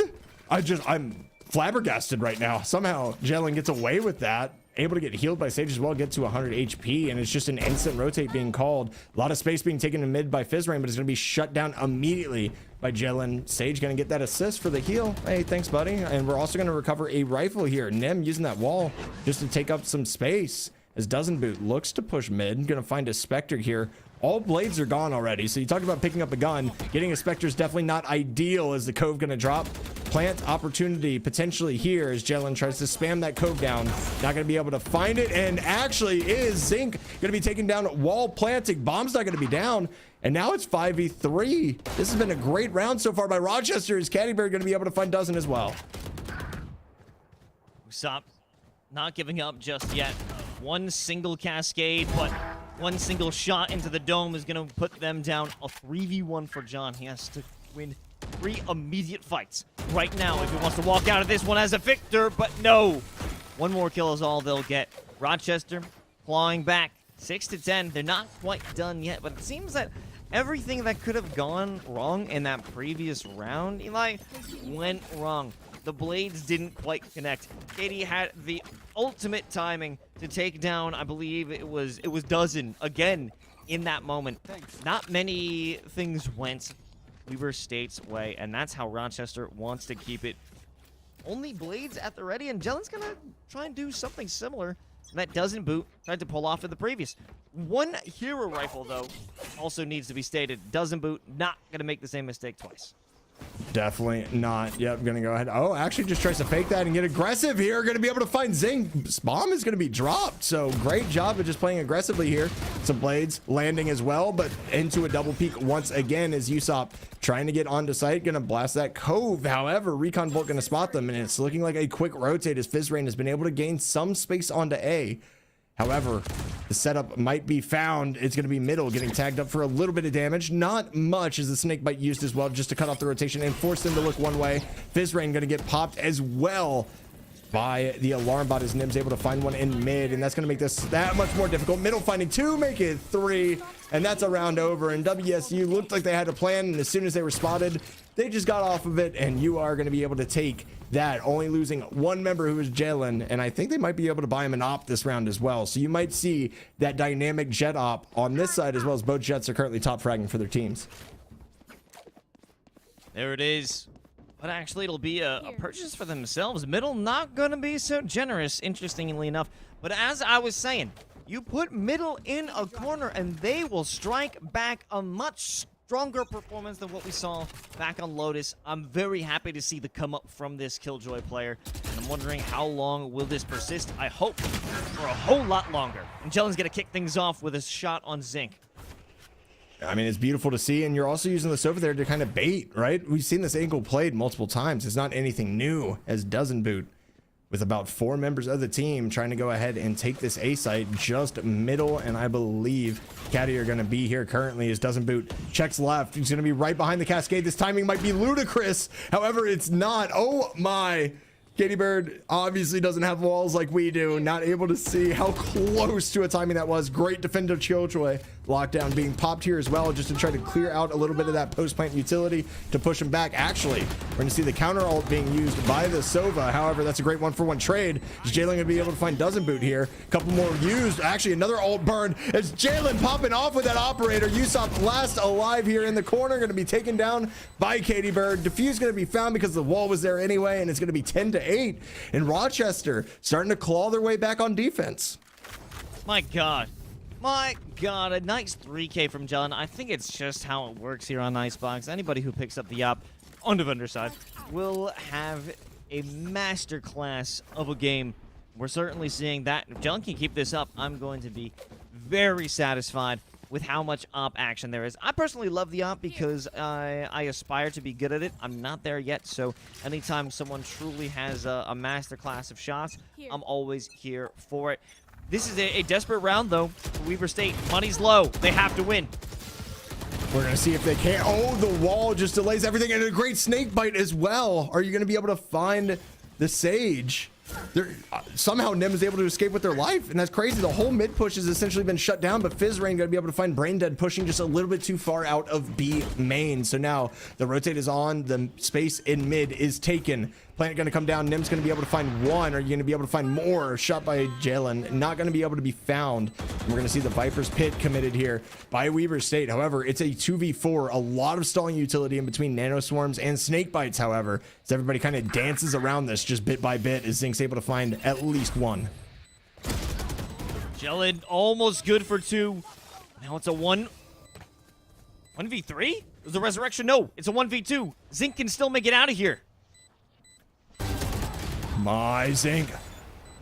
The swing, the timing was perfect. Luckily, Nim able to go ahead and get the replacement after it was half. And you said Weber State was going to be low on economy after this one. And by God, you were right. It's going to be another save round coming out. We're going to see a couple rifles with light shields come out, a couple of sheriffs as well, which is kind of expected. But look at the money on this side of University of Rochester right now. They are killing it in the economy factor. And Jalen being on this operator, unfortunately did get struck down early last round, but has had massive impact on the 3 rounds previous. And it's just so hard to attack whenever you have an operator on the other side of Icebox.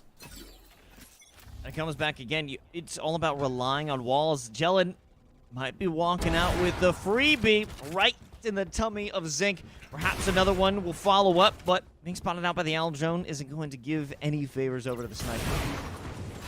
Certainly not. Cascade going to block off the sightline as well. Usopp looking to push in. A lot of Killjoy utility being used. Middle's going to be able to find Dozen pushed on the back of sight. And look, one playing in the cove. It's going to be Jalen right here with the shorty just daring somebody to enter in. Going to go ahead and back off of this as well. Nobody on the flank just yet. Going to allow this push to potentially come through. It's just a standard retake scenario. 4v2 now as Nim's going to be able to find John. It's going to make it that much more difficult. Cascade coming out. Usopp just playing on the backside of Jenny on this corner. Going to be very hard to find, especially as it's a 1v4. The shorty's going to come out. Jalen's going to go down, but your middle going to be able to find the cleanup. Operator going to be recovered as well. And now we're in a tie game. At least Usopp didn't die to the shorty. I think that's all that could be taken as a consolation prize. You don't die to that. All right? But now, this is really crunch time when we're talking about Weber State. They have been on a horrible streak. But it also comes down to the fact that Rochester, they suffered the same fate back when they were on attack as well. This is kind of just an issue that you're going to run with how Icebox is set up. It's much more easy to defend if you could have things that prevent your opponents from getting the quick and easy plants. Because if you can get that plant fast, that's going to give you a lot of time for the post plant. You could prep. You could easily back up. But no one's going to be backing up here. 3 players are welcoming Weber State on A site. Good use of cascades here to kind of get some space open. We're going to see a cove going down. We're going to see plant dropping as well. Nope, it's going to be the nano swarms already predetermined, pre-set up by Rochester to kind of delay the plant to start off with. And now we have the flood coming in for the retake. It's going to be the cascade blocking everybody off right now. Dozen Boot's going to be able to find one, and it's just going to be chaos as Zink's able to find middle as well. Trades abound, but it ends up in a 1v3. Now you do have the Hunter's Fury to use. Do you use it for the plant, however, is the real question, knowing that the spike is down. Nobody attempting to plant just yet. There's going to be the one right there. You're trying to isolate these fights as much as humanly possible. To step up, going to be able to find one, but John's going to be able to get the takedown. And after 6 rounds consecutively, Rochester finally drops one.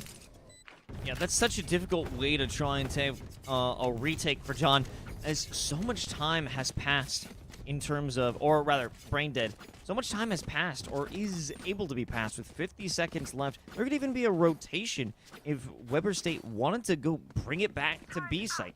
They can have so many different lineups, so many different angles being put for a post plant. There's not much that you could do. We'll kind of take the fight as early as possible. Unfortunately, it just wasn't going to work out with the 2 sight lines that locked right onto brain dead. But now, they have tools. Viper's Pit, Lockdown, Hunter's Fury. They can make it happen, all in conjunction with Jelen's op. On top of that, you have the Blade Storm on the opposing side as well, and just the Blade Storm, as this little crevice is going to be able to be found by Jelen, but not going to be able to find anything off of it. Dashing into the Nano Swarm is going to be Dozen Boot, and this is going to be a full retake scenario coming out from UR. It's going to be a 5v5 retake, and we get another Defender Killjoy being popped right now, and nobody is really taking space mid, but look at this lurk coming out from Weber State. The Viper all the way in B site, in B main currently. This is going to be deadly. There's Fizz Rain with 1. Are they going to be able to find any more as Dozen Boot goes ahead and pushes in off of that defender Killjoy being able to be destroyed. Oh my, attacker Killjoy, everybody is just falling by the wayside. There's going to be one left alive. It's going to be Zinc with a classic to claim 3 kills, and WSU plays that to perfection. That all hinges on Fizzrain's long lurk, going all the way around B-side. After you set up your utility, getting out the Poison Orb, getting out the Viper Wall, it makes Rochester think everyone is here. No one's coming mid. We have utility set up to watch that. We have a player ready to watch that. No one's coming up that way. But coming all the way around from B-side, Fizzrain stopped Braindead from finishing off the lockdown using the Hunter's Fury. Getting a kill before that's destroyed, it doomed everybody else on Rochester to a fate worse than death. The lockdown, knowing you're going to die seconds later. And now they only need one more round to finish it off. But look at the push up mid from Rochester already. They're looking to take space just like that space was taken by Weber State last round, getting aggressive here. And I don't think there's a lot of utility behind them just because, I mean, obviously they have the Killjoy, but it doesn't look like anything is there as Spike is going to get dropped by Middle here. So Spike's going to go down. Middle has the instant trade. And does anybody know that Jalen is here currently? That's going to be the real question. Able to find one with the blades, make it 2. Trades go back the other way. Swing onto John, not going to be able to find one. There's Middle there to help with the trade, but Usopp alone, 1v1 versus a Bucky. It's going to be Jalen. Do you have the angle? You have a shot. It's not going to be a lot of damage over on the rope, just trying to play around. Unfortunately, not going to be able to land it. Usopp is going to get this done. It's going to be WSU taking a nail biter of an icebox on their pick a map and another weekly win to bring them to 3-1. Yeah, that was such a close matchup. I want to talk about the duel between Dozen Boot and Jelen. The two of these Jet players had so much impact for either of their teams. They were on the brink. I mean, even that Bucky might have clutched things out. It could have won, but unfortunately in the end, it was going to be Usopp who steps up in the final round to win that, stopping us from heading over to Split. I know for a fact if we headed over to Split, if this went into OT, if this was a possibility for Rochester to lay their claim on Split, it would have been a major victory. Not just in that they win the series, but they give us a mother load of a great game. This was such a phenomenal come up from Rochester, who started off incredibly slow, didn't give us too much to work with, were very, I would say, underwhelming in terms of their attacks when we were first looking at Lotus. Not able to do much in the first half on their attacks here on Icebox, but they stepped it up. It's a slow burn of a team, but they burned hot in the end. Unfortunately, they were snuffed. And if I'm going to give a special shout out to one player, it's got to be Middle in terms of the most improved across the series. Very slow start, kind of a simile to what we see for the team at large. Very slow start, but when you put them in a corner, like we saw here on Icebox, they can shine like no other. Again, it's going to be Weber State University taking the victory. Congrats to them, but you got to at least admit, this team is heating up. They looked much better. That was a much more competitive Icebox than, honestly, I thought, because we looked at Lotus being Rochester's map pick, right? You drop that map, you're going on to Weber State's choice of Icebox. So you're thinking, okay, well, they lost their map pick. What's it going to look like? And just immediately, it's an 8-4 half. You turn it around and they win 6 rounds in a row on defense. It's like, oh, things are looking up. Like Rochester's actually looking like they have a cohesive plan for Icebox as well. So, maybe the pick bans worked out for them today. Maybe they have better strats, of course, for those kind of off meta maps that we talked about, coming into the broadcast about how Ascent and Split and Bind always seem to be played. This was refreshing to see. We got to see different compositions. We got to see different ideas being thrown out. And I have to give it to Jelen as well. Being able to match Dozen Boot on First Bloods here on Jet on Icebox, I think that's massive. And if they can start out like games like they finish them, they're just going to massively improve. And you know what? It could also just be a bad draw. This is a round robin in between 4 different 8-team groups, right? You could have played the 3 strongest teams already, started off 0-4, and now you get to go to an easier part of your schedule. And coming off like this, I know it's hard to say it's a moral victory, but they looked much better and much more cohesive on Icebox. Absolutely. Excited for their future, and I'm excited to see who we might be able to talk to in an interview with Weber State University right after this break. Don't go anywhere. You want to hear some thoughts from the minds of Valorant players here on ECAC. We'll be right back.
Welcome back to Esports U. My name is Visionary One. Alongside me for this night so far has been Carlos Ivan. We've had a bunch of fun being able to cast this matchup in between Weber State and the University of Rochester, which Weber State has won 2-0.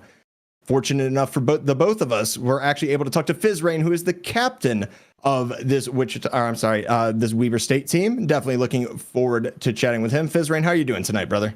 I'm doing great, it was a good fought victory. It's probably one of the funnest games we probably played as a team, so I'm pretty ecstatic. Yeah, for sure. I mean, y'all had a great selection of maps there. We got to see the off meta picks, quote unquote, of Lotus and Icebox tonight. I know y'all picked Icebox. Is that a map that y'all are super familiar with? I saw that y'all brought the double controller with Harbor and Viper as well, which is something I'm a big fan of. Can you kind of talk me through why your pick was Icebox? Is it something you wanted to try, or was it something that you had already cooked up? I mean, yeah, we kind of been cooking in the kitchen, if you know what I'm saying. We've been cooking a lot on Icebox, so we've been trialing the Harbor. We like the Harbor instead of the double Senti comp with the Sage. So we incorporated the Harbor because we like that retake possibilities and the walls to shut off angles and the orb to help with plant, which basically kind of is like a Sage wall. But yeah, that's basically with the whole thing. And not only that, but having two walls and being able to play off lurks and being able to look around the map more as a whole than just a singular hit one side with a Viper wall, if you get what I'm saying. Yep. You know, speaking of those lurks, you had one lurk in the latter half of Icebox that I would say essentially secured the victory, with you specifically stopping out that Hunter's Fury. Can you talk me to the game plan in the buy round, the buy phase, on how you came up with that plan? All right. So how that whole plan worked out is we knew where this op was playing. So we knew obviously this opera was going to be A. We already made the plan before that we were going to come down belt or hug the wall to make sure we're not getting op from on top of bridge from the generator section. And my call was I was going to come for the lurk because I knew that these guys wanted, because our team already wanted to use KJ ulti to help secure the round. But we know that in order for that to happen, the only way they can shut this down is Soba's ulti. Well, that's exactly what you guys saw play out. We knew that they were going to insta-rotate. They're a really fast insta-rotating team that we saw, and we were able to play off that lurk. And I noticed that this Sova likes to play around B. So the moment I hear and I know that this Sova is now B, I know no one is around B. That's why you kind of saw me run up through B, and I was able to transition through it and just hold on to that Hunter's Fury. Lucky for me, he was in a position that was really open to me coming through that large flank. I was making sure I took my time with the shot on that last one because I didn't want to end up losing and somehow not getting the kill, and he gets the third shot off, and we lose that KJ ulti. But basically, the pre-round was that I was going to get that lurk going on B while we storm up front A, and then play kind of towards the backside, which you guys saw, and then we just retake from there. You know, and that was a solid play toward the latter half of Icebox. And what we saw in both of these maps throughout the series is that you're a team of swings where in the very beginning, it is an explosive start for WSU. You have a great streak. But as time goes on, Rochester really had opportunities to come back in streaks of their own, and usually in the second half of the map. Is there any reason why you think that your opponents were able to build some momentum against you before you ultimately clutch? All right, so well, I think that actually what was going on was we were having some talks and calls and stuff. We were debating on whether or not to take a timeout, and what we came to the conclusion was we just need to find the op because this op was totally just shutting us down. There, he was always getting a pick or two, or they'd play hard post plant, and we just knew that we need to start playing more around the lurks. That's where my lurk came out because then I realized that these guys are probably fast rotating, so that's where we wanted to start conditioning towards that. They did a great job at shutting us down on every site. Like I was not able to lurk through mid or anywhere. They were able to just hold that and able just to shut me down for a few rounds, which brought back a lot of potential. But I got to give it to my team. With me not being there, they did a great job hitting the team and coordinating together to get those sites down. I mean, overall, it was a great job on Viper lurking. Obviously, you played Breach in the first map as well. Did a phenomenal job there, just kind of shutting down that A rubble pressure that always comes out. But with the interview kind of wrapping up, as always, I'm going to give you a chance to either shout out, your team, anybody in particular in your personal life, or maybe you just want some words for Wichita State, who you're going up against next week. Some shout outs I'd like to give is definitely to all my team members. I gotta give it to Zinc and Usopp. They're the new members on the team. They've been able to show and perform at scrims, and I think you guys saw a great half on Zinc when he got the 1v3 clutch on pistol round. That was ecstatic. That was an awesome point for his debut. We also had Usopp come in and fill in a role that we've lost a player on. And then overall, Dozen Boot just dominating the field. And we had John in those clutch instances to help shut it down. And what I got to say to Wichita is I'll see you next week. Love to hear it, Fizzrain. Well, thank you so much for joining us tonight. We certainly appreciate your words as well as you willing to join us here. And that's going to wrap it up for the Valorant portion, at least here for ECAC tonight. After this, though, we're going to be bringing you some Mountain West Overwatch. So I'm definitely excited. Be here. Be sure to stick around. There's more action coming up to you live on Esports U.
Cycling through, back to Blizzaga. Oh, pull the counter twice out, but not gonna find it, and run off Shadow Ball will do the trick. At 0 is all of a sudden up to 78%, make it 90. Another roller doesn't find the mark this time, but his dash attack and forward tilt will only find shield. Ooh, and now that might just be game. No strong hit, but pop him off the top with the sneakers. Luddite very aware, I think, of what X-Wing wants to do. Is that's going to be no tech in that situation, and that means that stock is gone. Great, another string of back airs, and that one will be shut down. They will be able to get back to the ledge, but that's going to be another miss tech. The jump, the up B, and it's not enough. Rinse, repeat from the second. It looks like we have, was overkill, a disconnect? Whatever's happening here. On Solo Burger is just tearing right through them. 3 kill, oh my goodness. They still have so much left to work through. A nice weapon upgrade here. Raze is gonna throw it right back into their face. Look how far Kira's pushed up. Oh, they'd be able to, whoa. Joe! This is just what we needed to see from Brooklyn. But I was going to say, Handy Crackers in the offensive attack, he had such a good size up on that one, but got denied by the defensive Merrimack. I mean, this is a player that's been peak at 2200. You know, someone keeps on stealing it, just doing hot laps at this point in time. But regardless of the fact, 15 seconds left here in game number 2. Breakaway chance right here for Bagels. He's going to put this one in. Hammy Cracker's going up high in the sky, gets the flip reset. Looks like a musty there from the sky. Losan going for a double. This is their GC1. Looked like he had a triple tap. So much more aggressive on the offensive end. When you have an offensive push like that, you cannot afford to just leave somebody just wide open. 2 back-to-back misses. On their feet, sound barrier in play. They want to push on up, but this is just the moment that Kane was waiting for. More specifically, Leon. That's the rampage, or excuse me, that's the annihilation. Nobody in the way to stop this one. That's both supports and still hunting for more. Pushing toward the spawns, couple of meters. Ohio Northern scrambling out to get a last-second touch. I'm sure this is a nice, clean fight that they have the potential of winning. That's 1, 2, 3 ultimates. Now popped on in. Wonderful Suzu keeping Loath alive. And Ohio Northern managed to wipe Kane once again. This thrown on out, last-ditch effort. These must land into somebody to his bolt supports. Though when we thought Ohio Northern, they're not done digging, they have struck gold. That's bolt supports out of the picture. Millions returning on their signature Doomfist. It's another brawl towards the end. At the end of the day, though, Ohio Northern, their spawns are closer, and they have managed to push them off of the Pale Jag. We are not done just yet. Ohio Northern are pushing the series to a map 5. This very well could be the last fight to stop this momentum that has been pushing them back. They want to drown the hopes of Ohio Northern here and now to shut it all down. The Matrix, one last attempt from Odie to put the momentum on Adapter, yet it is not enough. We saw the signs of hope. Ohio North. They try and play on the dark cover and the drone as well, but with the paranoia in the face and the location reveal, that's easy pickings for Super Z, and they are acting as the duelist for the team this round, clearing out every angle here and even addressing into heaven to add kind of tiles aggression from the Chamber and the Reyna. Maybe they'll be able to divide their forces more evenly. Every player here getting their frag except Derp, who's able to strike back on the Butter Shiloh. But that is over. Max left in the 1v4. Really is. Now concurrent into 3 flashes blown and both summoner spells taken down. Oh, they're going to face each other again. Wow, Jerry X went in really valuing that early CS count and that early stack. Gets first blooded, but on the other side, 1 against 3. Amir Shi is able to get onto T1 Faker. And now the TP, here comes Rocks right. Stolen! Oh my goodness, he swiped it. Yarbrough on a one-way trip, but it's going to delay the inevitable here as he grabs the Baron. But on the other side, Rocks right does go down. An ill-fated TP leads to a double kill, make that a triple. So that means that it's time to fight. Or at least that's what Fanshawe would have wanted. Flashes over into the queue. Yarbrough's in some trouble. Gets the stun down. Gets some damage down as well. Wait, flash goes over the wall. forward. There's no way they get this. More flashes. First blood. Second blood. There's so much of that raw damage that the Belfast needs on the items to scale. Winter misses it, and there's going to be targeted by the turret. No, 4x4. It might be 2 kills. 1 less auto. Oh.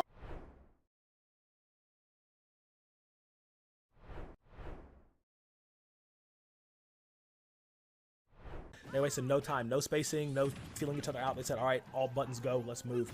And it's just been like that from the moment it started in spring. Nova Star, come on.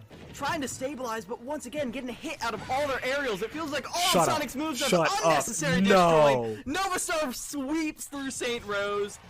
Oh my god! Oh no, opportunity strikes! He's going down!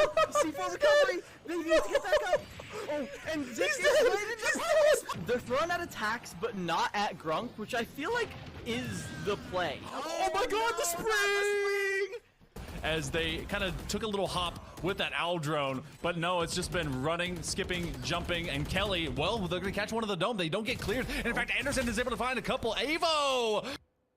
Oof, that's 2 ults just down the drain. What a shot, Anderson, okay! Once again, the spike is already down, and this might be the very first time AU is gonna take a round for Anderson. All he needs to do is get a couple of frags. 2, As Chongyun is gonna throw it in. Chongyun throws it in right away, and is it going to find anything? It does. It finds a frozen Lucio for right now, and it finds another frozen Baptiste. The blizzard, huge for Chongyun. Just throws it right on in. 4 members dead because of it. Going ahead and swirling them all the way around. Terra Surge is going to come out, at least stop Terra Surge for right now, but it's just going to be melted away. Rice Fizz does absolutely nothing with it. There's going to be the Terra Surge. Cammy will get 1. The artillery strike will combo up with that for 2 of their own, trying to get in on the side of it, and now you lose the Baptiste at the same time. It's going to be a scrap fight left and right. However, if you're thinking that it's Staten Island's favor, it is absolutely, with just the Lucio left to go. Bioactive is able to wipe away 4-0 here for the Blue Hens at the very least. Staten Island coming up with 4 on their own. They're going to pull out the Terra Surge. They're going to pull out the Blizzard. This is going to pull in everybody,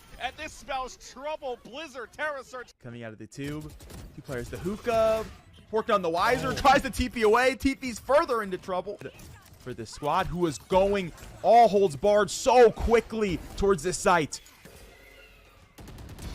And they continue. Yeah, no. And they have spike. He sees it. He sees it. He's got to clam it down. That's it. Good timing here, all Rafter. They both line up. Anchor will find everything. That was off for Wizard. But with the nade this time, there's walking in. Oh. Spraying, no shot. Yeah, remember, that's the overheat. Remember that we were talking about before. No shot. He pushed it in the side. Oh, he saw the ponytail. Dude. He's slow. Just more reliable. You negate the damage, and that's just how it goes. I like it. Yeah, it's almost a faux pas to take exhaust on Caitlyn, because you should never be that close. And yeah, for sure. Phil may find himself in trouble, but Weirderum as well damn. has to flash away. Phil is just going under the turret. Brooklyn College not looking like they're all on the same page. Phil on one side, Paranoia out. Sam, though, in a good position for a 3-man shockwave, and they are going to rip apart Ohio Northern. It's a triple kill for Phil. Yeah, Phil in a little bit of trouble. Is forced to flash away, as you said. Weirderum going to try to chase him down, but Phil recognizing, hey, if you're going to dive me. Oh, he lived. No way, that's Tower. A little bit, but members are cut off over the wall. Chris the Sad Mummy going down, but Cherry is left all alone and goes down. Weirderum about a Megan R, but a big double knockup coming through. Creatures in trouble. Weirderum trying to get some space between them, but it was all Ezreal.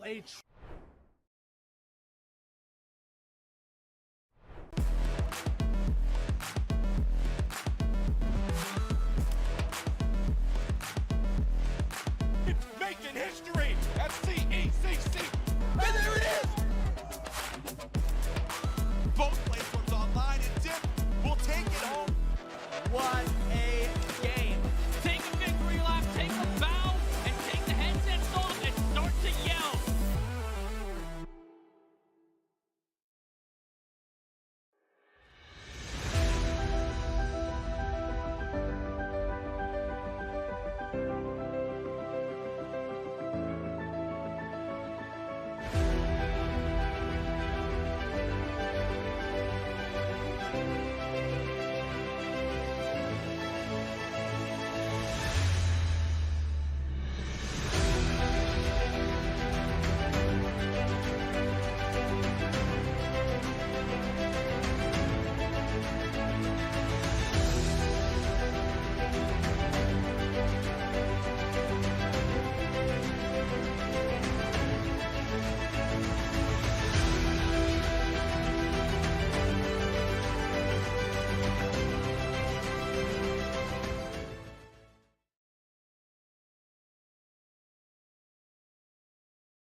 Another spring semester is underway, and that means a new season in the Mountain West Conference. 17 plays in a double round robin, all culminating to a finals on April 12th. But we have to start somewhere, and that start begins today. The Utah State Aggies make another appearance in the Mountain West after going 3-3 last season, finishing 4th and making the semifinal playoffs. Meanwhile, the University of Hawaii approaches as a new challenger to the conference, but looking to see if they can break open into the top 4 playoff teams. Which one of these teams will go at the peak today? Let's find out right now as we say aloha, friends, and welcome to the booth alongside my good acquaintance in Arizona, Twin Salty Clutchkey, with you to bring you the start to the Mountain West Conference. And Jesse, not a lot to go off with the new season, both in Overwatch and in the Mountain West Conference, but it has been a week since the new season started. So what have you seen so far that these teams might be looking to pull out from the bag?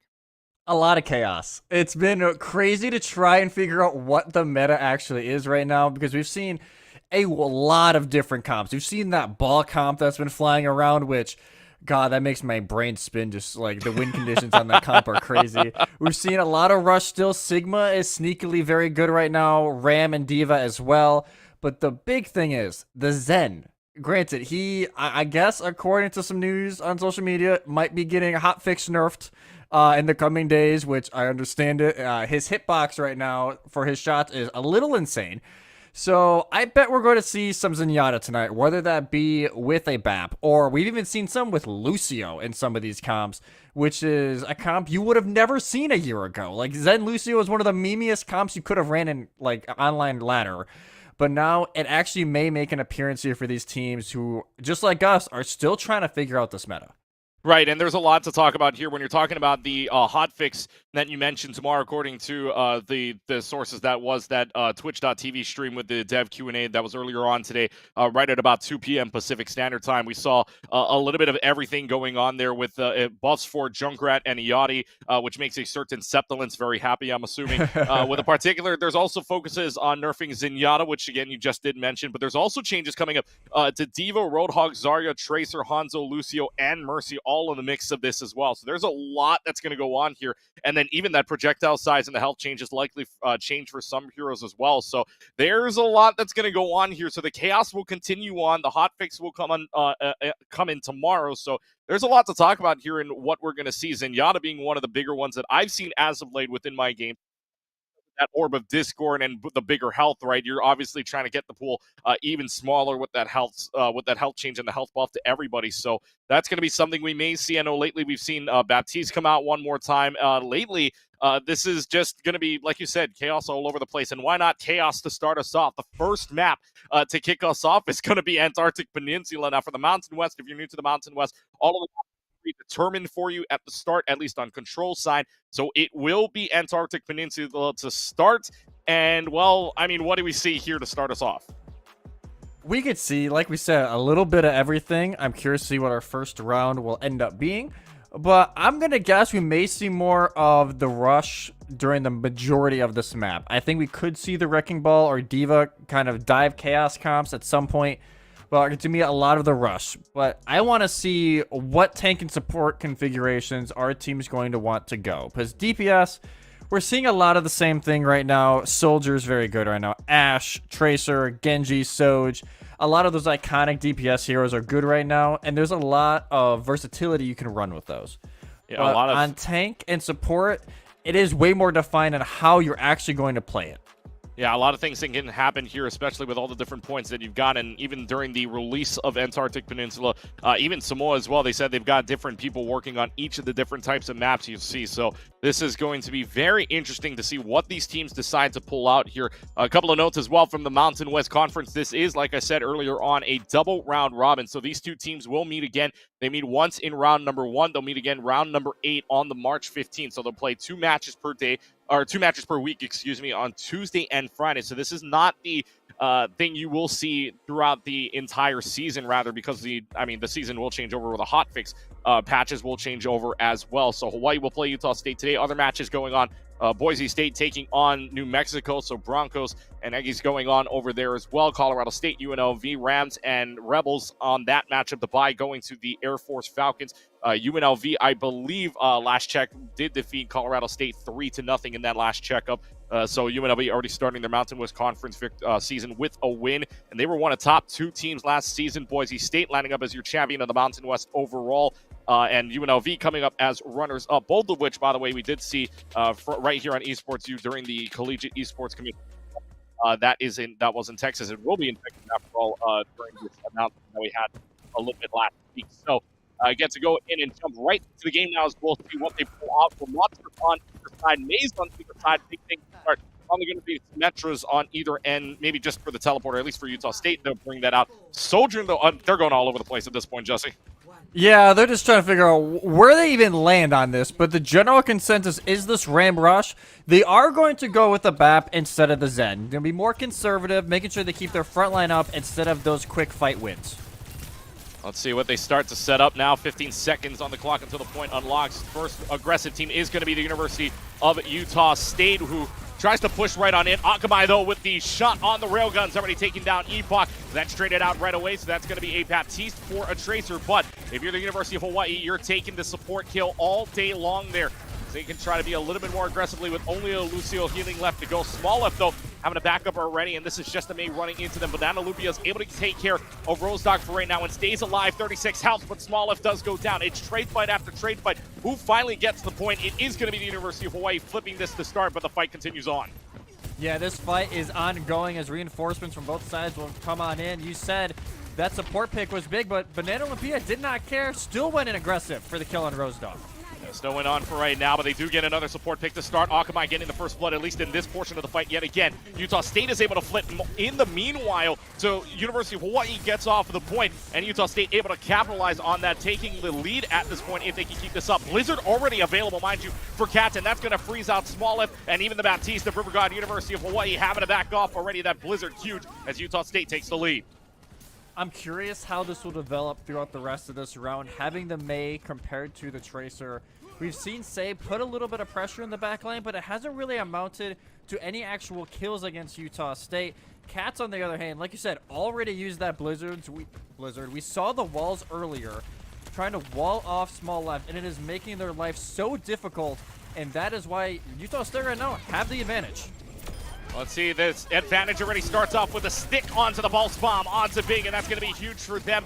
No other ultimates currently needed. They get rid of the immortality field, and the application matrix is just going to get kited off on. So now they can just go ahead and push right on in. Rose Dog, though, into the Nemesis form, is able to take care of Akamai, and no more immortality field means that the sound barrier has to be forced out due to the annihilation. And Smalleth is just living on, and it'll be even more thanks to this sound barrier that's also going to be popped out later from Banana Lupia. River God and Smalleth both pulling out the big guns now as the application matrix also brought out from the University of Hawaii. 3 ults used for UH, but it does line up in a fight win for them as they switch the point. That was beautiful patience from UH, just being able to wait out that sound barrier. And yes, Small left popped the annihilation early in that fight. It drew out that sound barrier, but he made sure he didn't get too aggressive. There's no reason to get aggressive when they have that overshield. Just put your guard up, keep that ult going, and by the time Banana Olympia uses their ult, they have the full advantage. Let's see now what they're going to do here for Utah State. They do have the lead at 69%, 37% as well, and rolling for the University of Hawaii. Akamai starts off with the overclock and does take care of the Wizard. We'll get a second pick onto Rose Dog as Rose Dog is using the annihilation only to get an immortality field, and that's going to be the push signal here for the University of Hawaii. UHE will push on that just with the May and a Sojourn left to go. They save their ults, but the UH esports team will take the lead. Yeah, Rose Dog, as soon as they pop that annihilation, just gets melted down. Akamai, for one of the first times, honestly, this round, weren't getting pressured on that high ground. A lot of the time, Big and Epic have both been looking at them constantly, but that time able to get those few picks with the overclock to turn the fight. This ends now. Let's see, it's going to be the overclock coming onto the other side from Big now. Let's see how big this is going to be. There's a pulse bomb yet again. Say's able to land another one onto the Lucio of the Wizard. That could spell trouble here for the Aggies, who have used the ultimates. No Blizzard coming either because May goes down and Cats out of the fight for right now. They push it all the way out, and this is just going to be the runaway game, and that's another big pick for them. 86%. Somebody's got to be able to touch to continue this fight on. But they may not be able to do it. We'll keep it here 90% and rolling as they try to get it all the way around the corner. Somebody's got to touch the point for right now.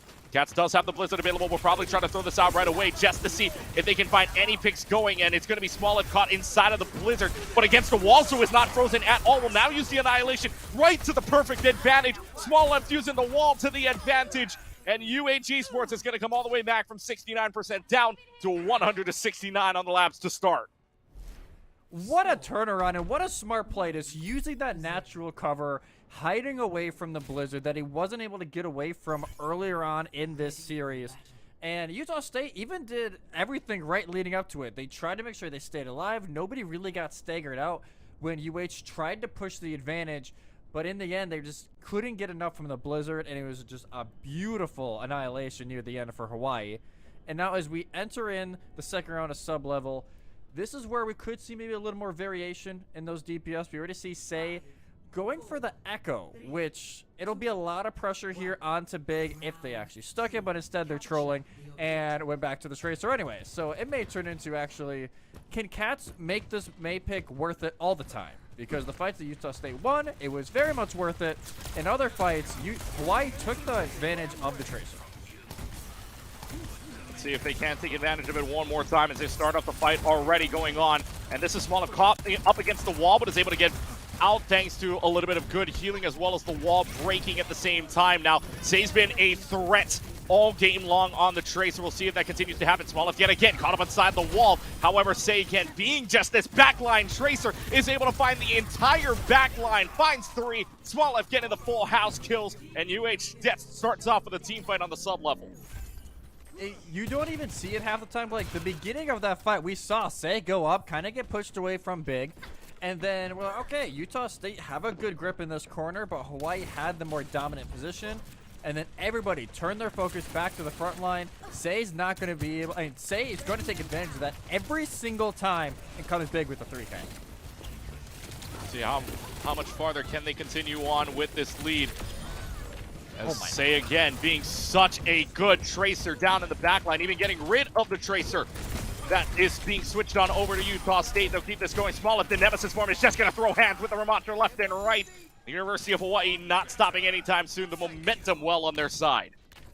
Utah State struggling to figure out how to counter this out. Cats did go over to the Tracer, tried to challenge Say, and got rightfully punished for it straight away. Utah State now need to make something big out of this fight. They're going to have the window soon from Epic. So will River God, though, for Hawaii. Hawaii have the full ult advantage. If they don't use too much here in this fight, they may have just enough of an advantage to win the map. And they keep this going here for UH. They do have the Pulse Bomb available. They do have the Annihilation at Matrix as well. UH has got a lot of check marks on the board. Can they take rightful advantage of it? Akamai is able to take care of the secondary shot with Big. And again, through the window, they will find the other DPS known as Cats, as there's probably going to have to be a quick fight here for the Aggies if they want any chance of this. They do not have an ultimate, but they use the Amplification Matrix, which could very well be big for them in the final fight. They didn't use too much. That's exactly what they need to do. Just the window to match the window from Epic. They still have all 4 remaining ults. Watch for this Pulse Bomb to either find someone in the back or to stick it onto Rose very early. Let's see, can they bring this all the way back through? They have the overclock available for Akamai at the very least. Smollett also coming out with the Annihilation. Annihilation will get pulled on, and this is everybody inside of it already having a speed boost and kite out. An Annihilation for Rose Dog will not go for anything. Pulse Bomb is just sucked away from the rest of Utah State, and just nothing else the Aggies can do from a 69%. That's all they get. Not a speck of dust on the sub level, and it's 100 to 69, 100 to 0. UHE starts us off on the right foot, 1-0. Once they had the momentum, starting that 69-0 comeback over on the first round, they continued it over on sub-level. A lot of credit has to go to this man, Akamai on the Sojourn. He's been famous for it in the competitions in the past, even when Soj wasn't necessarily meta. And I wouldn't say she is a must-pick in this meta, but she is definitely one of the best options right now for hit scans, up there with Soldier and Ashe and Tracer. And when you have Say on the Tracer like that, doing the work that he is, good things are going to happen. Yeah, great things are going to happen indeed, especially for the University of Hawaii. Finally figured it out. They did go down a little bit, especially when they let that point flip right around 14%, I believe, at the beginning. And then all of a sudden, they lose a fight, but they come right back on in and say again that Tracer has just been so good for the new appearances of this team in the University of Hawaii in the Mountain West Conference. Again, this is their first shot at it, looking to see if they can go right at the peak. As the Mountain West Conference likes to say, they are trying to beat a 3-3 Utah State team. But again, there's been a lot of changes lately as well, right? Boise State's had their fair share of changes. UNLV has their fair share of changes as well. That goes in from the spring 23 season that we saw last year into the spring 24 side. So we get to see where these teams kind of stack up against each other. Again, for those that don't know the schedule right now, February 20th, that is today. We have our Tuesday matchups. Fridays, we'll get to the other ones as well later on. But Air Force versus Utah State, Colorado State versus New Mexico, and Hawaii versus UNLV. So we'll get to see Rebels and UH take on each other there on that Friday matchup, a game I'm excited to see just because the UNLV side. And there's always that University of Hawaii UNLV rivalry with that ninth island showdown, if you will. Between the two sides. So this is going to get very interesting. Next map coming up, by the way, after a set map pool, I believe is going to be hybrid for us. So, I mean, for the team out of Utah State, what are you picking here considering what we've seen so far? I don't know if you really want to try and match the rush anymore, which is awkward because you wanted the rush early. You're the team that showed the May during the beginning of this map, ended up having to adapt and go to the Tracer and match that. So I wonder if they're either going to stick it and go to like a King's Row to where they know they can be at least a little flexible but kind of have that same game plan, or will they be a little more experimental with it and go more of a poke, which it does sound like we are going to King's Row, so they could get experimental with more of like a Sigma comp with Bap Zen, but the worry instantly becomes how do you answer Sei, who is in your backline 24/7, because there's got to be an answer soon or this series may as well be over. Yeah, and for those that don't know who Sei is at this point, Sei is the name Guckmonger inside of this entire thing. So we're gonna, I think we'll shift on over to saying Guckmonger, although I don't know if that's the point we're trying to make. Just this player in general has been absolutely dominant inside of that fact. So now we go on over to the King's Row, and rightfully so, this is called Scrims Row, and especially in this patch, you would like to think that this is the all go-to map at the moment because this is open to interpretation, right? You always love to say this as an analyst that it's open to interpretation, it's open to trying out new things because there's the tight street phase plus a little bit more of the open and also kind of closed off gate area for the first part as well. So this could go any which way. I know I've seen Orisa here, I've seen the Wrecking Ball here. As of late, I've kind of even seen the Zarya kind of work out here as well. This just really could go all over the place. It is what Overwatch can always be, is this just hodgepodge of different comps that can all work in different scenarios. The question is, Hawaii, there's no reason for them to really change it up too much unless they have something set in stone, which they won't. Utah State, on the other hand, is pulling out something I haven't seen in a little bit since the major nerfs came in. They are on Maga, Bastion, May. We saw Boise pull this out in the ECC West quals, but wow. You know, this is the one where I'd like to think that because they didn't see an Ana on the other side, this is viable. And for Utah State, the Aggies so far, hey, you get a pick on the Akamai, you get a pick on the River God. This is just all rush in. This is all systems go for you for right now. Even the Maya has to kind of sit there, and Guckmonger's just out of it already. So the defense stops them in their tracks. I was not expecting to see this comp tonight. I'm not going to lie to you. This is... Did you have this on the bingo card? No, I don't think so. I checked this on the bingo card because I thought this comp was dead. It was not a hero that we've kind of heard thrown around the scrim block recently, but I can see it working. Like you said, there is no Ana in play to try and counter the heals.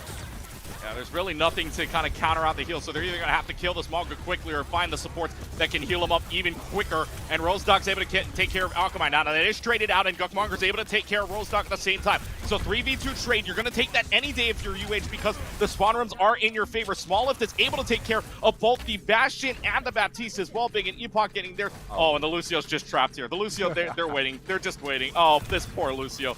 Oh, no. Okay, Sapphire's just caught out. Poor Sapphire. And it's going to be all 3 ticks, adding another 2.5 to the bank. And the worst part is that guarantees the stagger, too. Split spawn for Sapphire. And that is going to force Utah State to back up, but they don't have the speed to actually get out. They have the Blizzard available, but no, they are able to cut away just in time, so the Blizzard more for zoning, if you're going to call it anything else there. Smolleff does have the Annihilation available. Artillery Strike's going to come out from Big, see if this finds anything for right now. It does. It's going to find Gunkmonger without the Cryo Freeze for right now, so that's going to be a big pick for them, and they're even going to get a little bit more, but Smolleff's going to try to turn their fortunes here with the Annihilation of their own. Rose Dog and Big, though, saying goodbye to that team, and it's going to be UHE stuck underneath the archway. I love how Utah State, yes, they had to go off of the Maga, but they forced Akamai off of the Soj and onto the Bastion to try and deal with that Maga. And now we are in a complete mirror with the Maze in play and Bastion still around. It's going to be a lot more shield management for these Rams, so those shields are going to go away very quick. Yeah, it's going to go even quicker when the application matrix is right in your face. Yet again, another Blizzard, but this time it's going to catch at least 2 people inside of it. Having to force out the Cryo Freeze already. Doesn't really matter when Banana Lumpia is finding it. 2 picks on the Lucio. And just a speed boost landing up inside of it. 4 minutes down, but still for UHE, they're pushing along inside of the street phase. And yep, this Ramontra's just in a whole lot of trouble. Yeah, Rose Dog just staggered out again. And the Staggers have been honestly keeping UH in the advantage during these fights. Utah State are taking so long to actually get a full 5-on-5 because of that fact. I'm curious to see if they will see a swap here soon, but they're going to stick the May for now after the Blizzard did not find any purchase last round. They need to try and get something out of this Annihilation from Rose Dog, but they have to deal with this Artillery Strike to get in. They're going to have enough to try to contest this for right now, though Artillery Strike is able to get rid of the Immortality Field. Big advantage here for UHE as they get the Sound Barrier, but Sound Barriers will trade. Rose Dog does have the Annihilation, but there's no other ultimates available. Gunkmonger has to get a Blizzard up if UHE wants a chance at this for right now. And now there's the Blizzard that's going to be out and about at the same time. They can pressure Rose Dog because now that Ramontra is gone, and the Nemesis form can start punching away at the rest of this team. Only less than 2 meters left to go. They push it right on up. Big is able to get rid of Banana Lumpia, but that's all they're pretty much going to get, as just this damage is going to rip away from the Bastion turret, and this Baptiste has nowhere else to hide, just the Lucio to contest. Does get Akamai on the sound wave, but other than that, it's another 90 seconds added to the bank. 4 minutes still on the clock for UH, and honestly, they've been looking even better than they did over on Antarctic after that initial fight. They seem to try and position themselves way better. And they realize, like, hey, okay, we lost the first fight because they were running a meme comp, whatever. They have been on a roll since. Let's see if they can keep the roll going here, but the Artillery Strike's going to go all the way deep into the back line. Good thing you've got the boots to help you out and jump above whatever that Artillery Strike is down on the ground. Annihilation available for Smolleff, and they're also the Application Matrix at the same time. Decides not to use it for right now because there's really no targets up there for right now. I think Banana Lumpia knocks Rose Dog off of the map, and that's going to allow this a little bit more of a push in. No crowd freeze either, as Gunkmonger's able to take care of Big alongside Banana Lumpia, and now the payload in the home stretch. Yeah, took advantage of that boop buff that Lucio got recently and just knocks the Ram off. And Utah State, again, nothing for that window. It got matched by River God. And Utah State, they got to figure out something here because UH has been on absolute tear. Artillery Strike active, Annihilation as well. They may be able to steamroll this. Let's see if the Steamroller comes out. They have their Artillery Strike available. Annihilation is just going to try to keep them off the point. The Blizzard, though, tries to counter that, and Smolleff is inside of it. Good thing you've got a Sound Barrier from Banana Lumpia to help you out. What a nade, by the way, from Akamai that lands right on Sapphire. This is just going to be a wipe here from the University of Hawaii team. They go Ikahi Elua Aloha, completing the entire map of Kings Row with 2:45 on the clock. Mind you, what a run from UHE. What a run. They don't lose a single fight after the initial. That is how you quickly adapt, and Utah State had no answers for it. Akamai, even though they were not on the hero that brought them so much success on map 1, is still able to bring it. And Utah State, they wanted to try and run the rush again, and Hawaii answered. They showed, like, hey, we can run it no matter what you're running on the other side. I wonder if something will change here as Sapphire is bleeding at this point. What would you consider the GOATS comp in this? I mean, like, okay, Sapphire says, go GOATS, please, this is my rank up game. We're in a custom lobby, mind you, folks, first and foremost. So you can't really rank up or rank down from this. What would you even consider GOATS in this situation, in this season? Honestly, what they're running right now is probably pretty close to what GOATS would be in this era. Maybe like a Reaper instead of the Soj or the, I don't know, Bastion though, and I honestly think what they're running is kind of modern day GOATS, as close as you can get to it. It's a lot of the same principles of just trying to run through your opponent. So honestly, I respect it. I love the copy pasta. I just don't think it's going to go in Sapphire's favor, at least if their defense had a similar impact here on their offense, which they're running the Maga again. I respect the commitment. If you have a game plan going in, at least try it initially. If it doesn't work, you can always switch. Well, Akamai's already going to spot that out, so they're going to have to play a little bit further back if they want anything to do with this. So now they're going to use the wall. They're going to use this to go all the way inside of the Outer World Hotel and try to see if they can find any big picks with it, which is big because they get rid of the Mei on Gokmonger, and now this is just an open door for them. You don't have to worry about a wall. You don't have to worry about any slows or freezes. And Rosedog getting a charge kill onto River God probably spells that you're going to win this one. They even switch places now, and they're just going to boop them away. They have no chance at fighting this for right now. And unless they can get rid of Akamai, which they do. Akamai does get rid of Sapphire, though. Is that an open door? I don't think it's enough of one. They should be able to hold at least by Archway instead of having to back up towards Bookstore, which is going to be big in the long term here for Hawaii. But I liked how they used the Mei wall there. Instead of trying to wall off somebody from Hawaii, catch them off that way, use it by statue to complete the rotate safely over to Hotel and win the fight from there. They use that wall to perfection, giving them a little bit more of a shot to push this one up, and Epoch's able to get rid of Gokumonger, which is a big play for you as well. And Matrix is out, and that's a great wall as well. That keeps Small Left right in position, and that's just going to rip it away. And they finally, for UH, switches on over to the Ana instead. Does get the bio name, but that's not going to do anything. They're considering that you've got no teammates there. Yeah, I do think long-term this is better for Hawaii. Have the Ana. It's going to make Rosedog play way more passively as soon as they get hit with that nade, just like they did there. But it will be an impact on Small Left in the front. They will not have that immortality field to play around if they get low in that Nemesis 4. Akamai's going for a sneaky Dragon Strike here. This is going to go down the middle of the lane right onto the payload, however, splits up the team, and the Blizzard is forced out from Cats. However, 3 is inside of that freeze, including Gokmonger on the Cryo Freeze. Cats comes up big with the Blizzard, and the Aggies just wipe UHE off the map. Both teams are just all gas, no brakes, I guess. Once they hit the payload portion of this map, Hawaii going to make another change, go over to the Bastion, the Hanzo. Yes, the Dragon did split them off and got the nade to land, but it almost baited themselves into the Blizzard from Cats that hit on the 3. So now Hawaii all of a sudden are the team who need to make those rapid adaptations. Let's see if they can make those adaptations here. 0.7 of a meter left to go until they can do something. There's going to be the cage and the Soundbreaker to go alongside of it. Blizzard inside of the cage is going to catch on everybody. This is ultimates thrown left, right, nano boost, everything. Blizzard just throw it all out. They throw everything in the kitchen sink. Who wins out in the end? It's going to be UHE winning the fight. But man, count them up. That is a lot of ultimates from UHE. 3 ultimates used compared to just 1 cage, and USU trying to come back from this. Honestly, that was a great Blizzard there from Gokmonger. God, I'm going to say that wrong now that I've been saying say the whole night. I'm just going to say. You guys know what I'm talking about. It was a beautiful Blizzard from Say just to make sure, hey, get in there. Make sure that ult from Rosedog nullified. And Utah State will have to eventually slowly push up here with the artillery strike. They don't have the momentum anymore. Let's see if they can keep the momentum going. Now they're going to have the Annihilation here. Small Left is just in so much trouble. Use the Annihilation to ultimately nothing. Big's going to find 3, including 1 on the artillery strike. Cats and Big combining for the full house of kills. At that point, it's a team wipe, and add another 90 seconds. Like you said, all gas, no breaks with 4:30 left. They have a potential to have a better time bank here than Hawaii, but more than likely it's going to be a very similar one if they are able to complete the map on successive fights. The Ana from River God, I think, has helped with the aggression, but Utah State's adapted well.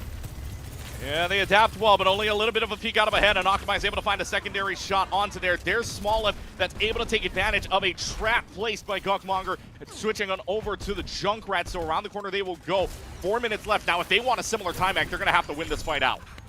They have to win the next 2 fights in a row, and pretty fast fights as well, as the Junkrat adds a little bit of a flair to this. Utah State will have to take that extra half of a second to make sure they're not stepping in those traps, especially for Rosedog and Cats as they try and make their march forward.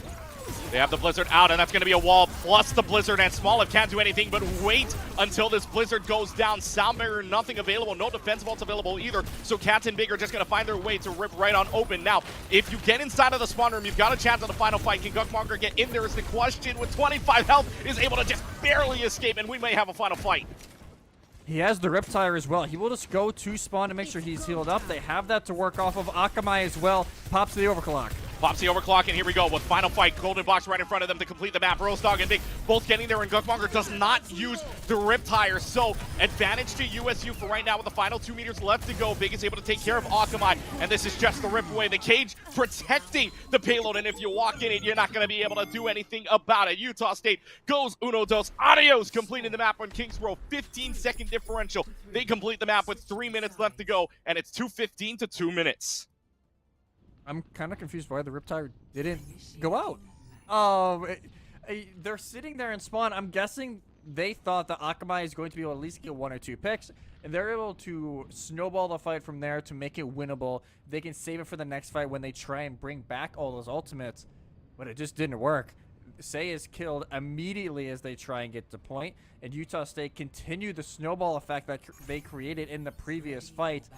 And all of a sudden, you know, this comp that, you know, we kind of joked about, we were laughing about at the very beginning of this series, and beginning of this map, sorry, has been working out, and they do get a better time bank than Hawaii somehow. Yeah, 15-second differential, which means with Hawaii finishing at 2 minutes and 45 seconds, the Utah State Aggies finishing up with 3 minutes in the bank. Somehow, like we were saying, it needed 2 fights, and they were quick ones at that. You said it needed to be quick. Hey, they finished it up right in time to go ahead and take the lead. So it'll be UHE taking over the first point yet again. Smallest staying on the Ramacha for right now. Utah State, they're going to stick with this Manga thing, and hey, no Ana on their side. Why not, right?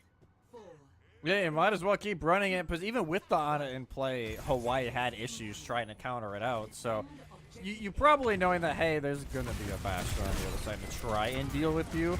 So as long as you play your cards right, they could make this a map 2 win, but Hawaii, they know how to beat this. On their attack, they were able to break through it the first time around. Can they do it again? They're going to have to try something here. They're going to use the speed boost to get themselves over and to the second level. So instead of going hotel, where they're going to try to take the high ground at this point, and now everybody's got to hide inside of the hotel. Who's not hiding inside of the hotel? The tank, as well as one of the DPSs, but the Maywall's able to put it in for right now. Here they come. Justice raining from up above. Is that going to be enough damage for them to rip away at this Manga? They do have already just enough healing to keep them up for now. There's the 836 grenade that's going to land on the Manga, but the fight continues on. Just scrap fight after scrap fight, left and right, throwing hands. Who's going to find the better of it for right now? You can see the healers already. River got it 90% to a window. Can just throw this window up right away, trying to win this fight out. Now, if they want to play this, they're going to have to play right up against that window, which they absolutely do. They build up the amp matrix, but it's not going to be enough. Utah State running them down. It's basically, they flip spots in hotel. Hawaii's able to heal up for the most part, but it's the very quick aggressive play here from Utah State. As soon as they see that window down, it went maybe a little further than River God was hoping it would. They just steamroll right in. They're able to get Banana Olympia straight away, and River God shortly after, and everything falls apart. And just like that, a minute 30 is gone. Why have one more fight left?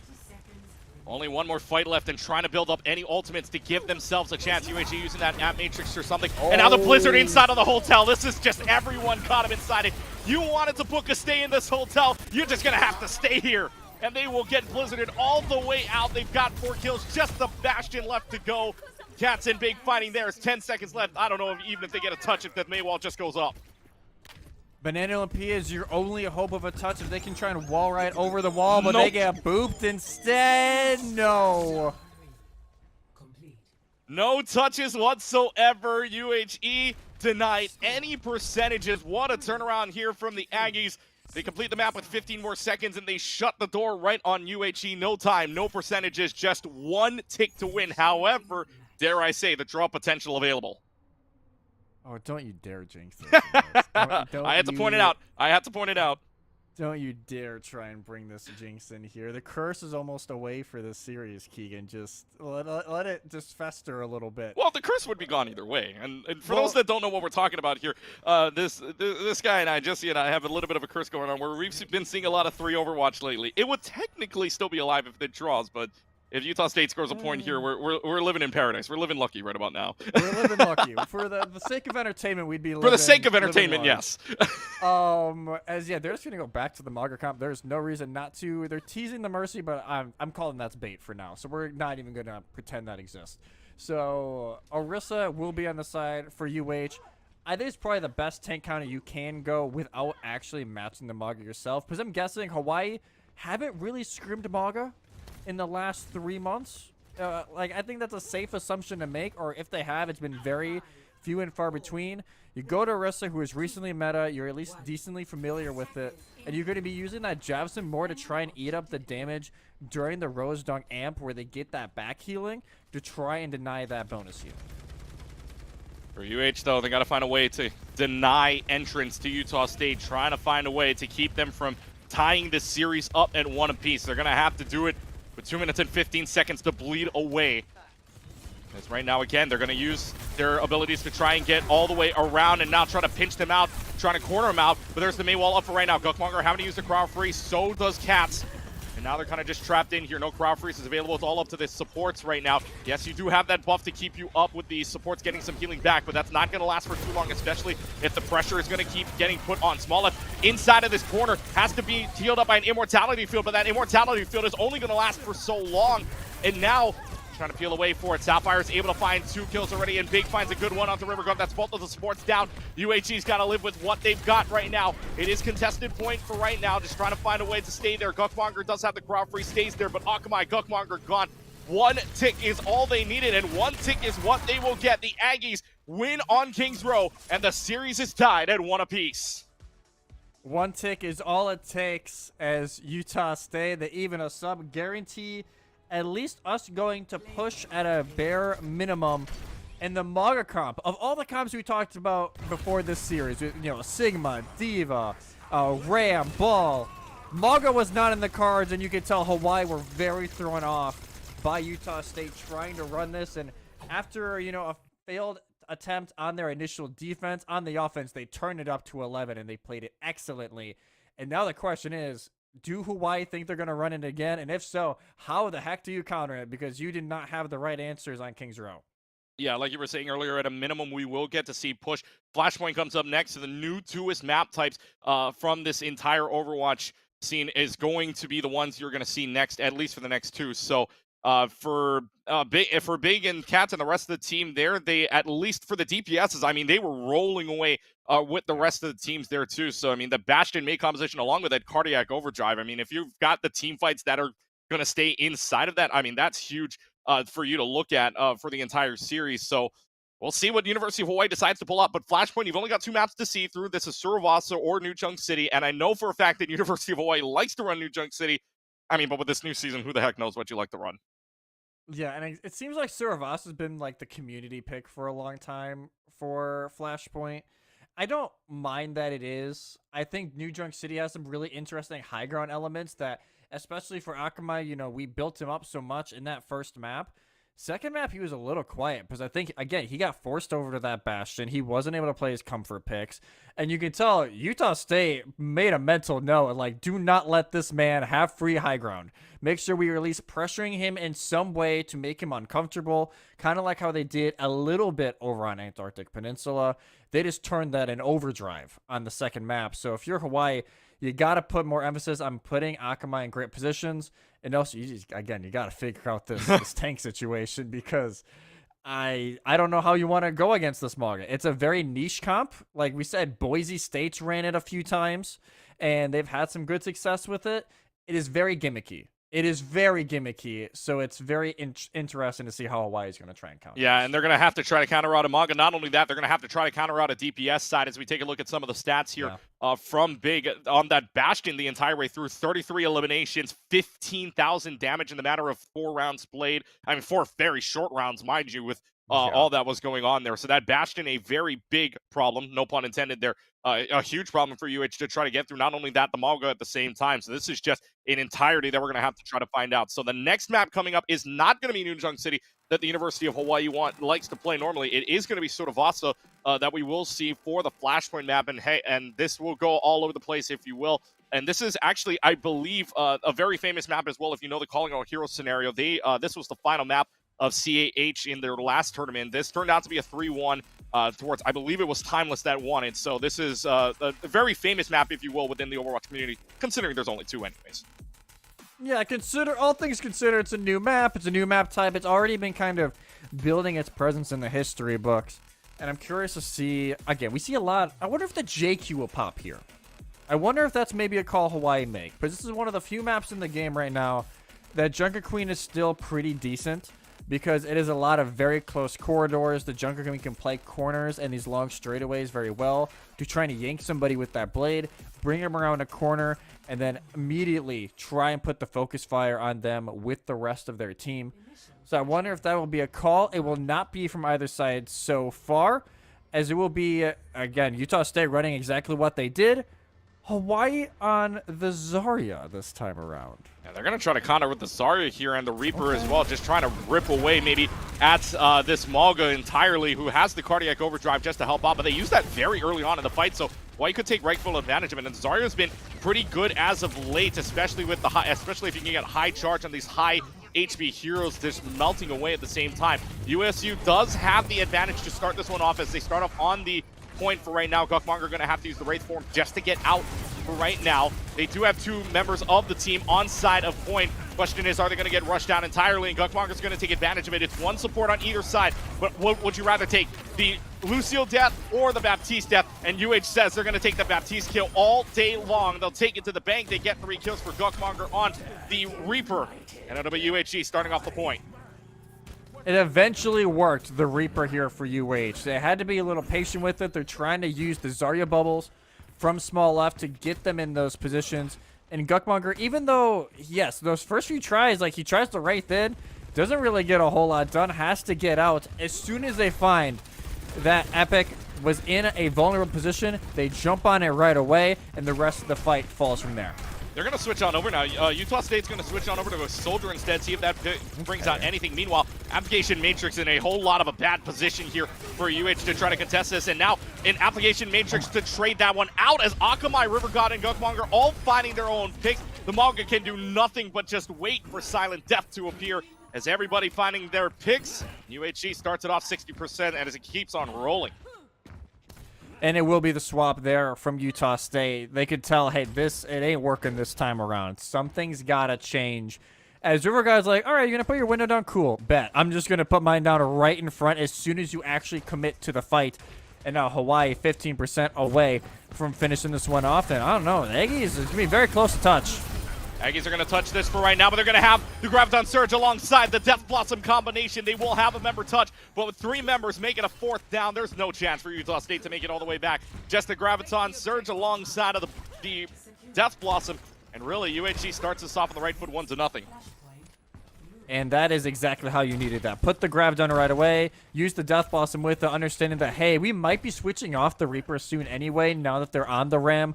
We might as well get the value out of this fight. If the Reaper keeps working, great. But if not, they can make that Mei swap if they choose. And the big thing about this, too, is that both sides do have a Lucio, yes, but with the University of Hawaii winning that fight late inside of the point, their macro can already allow them to switch on over to this next map, or to this next point, I should say, inside of the ruins. So let's see if this works out in their favor. Akamai's going to go ahead and use the overclock, down to 50 health, mind you, just with Lucio healing right next to it. That's going to be the sound barrier invested from Sapphire to see if they can win this one out. Cats uses a Blizzard, but I don't know where that went.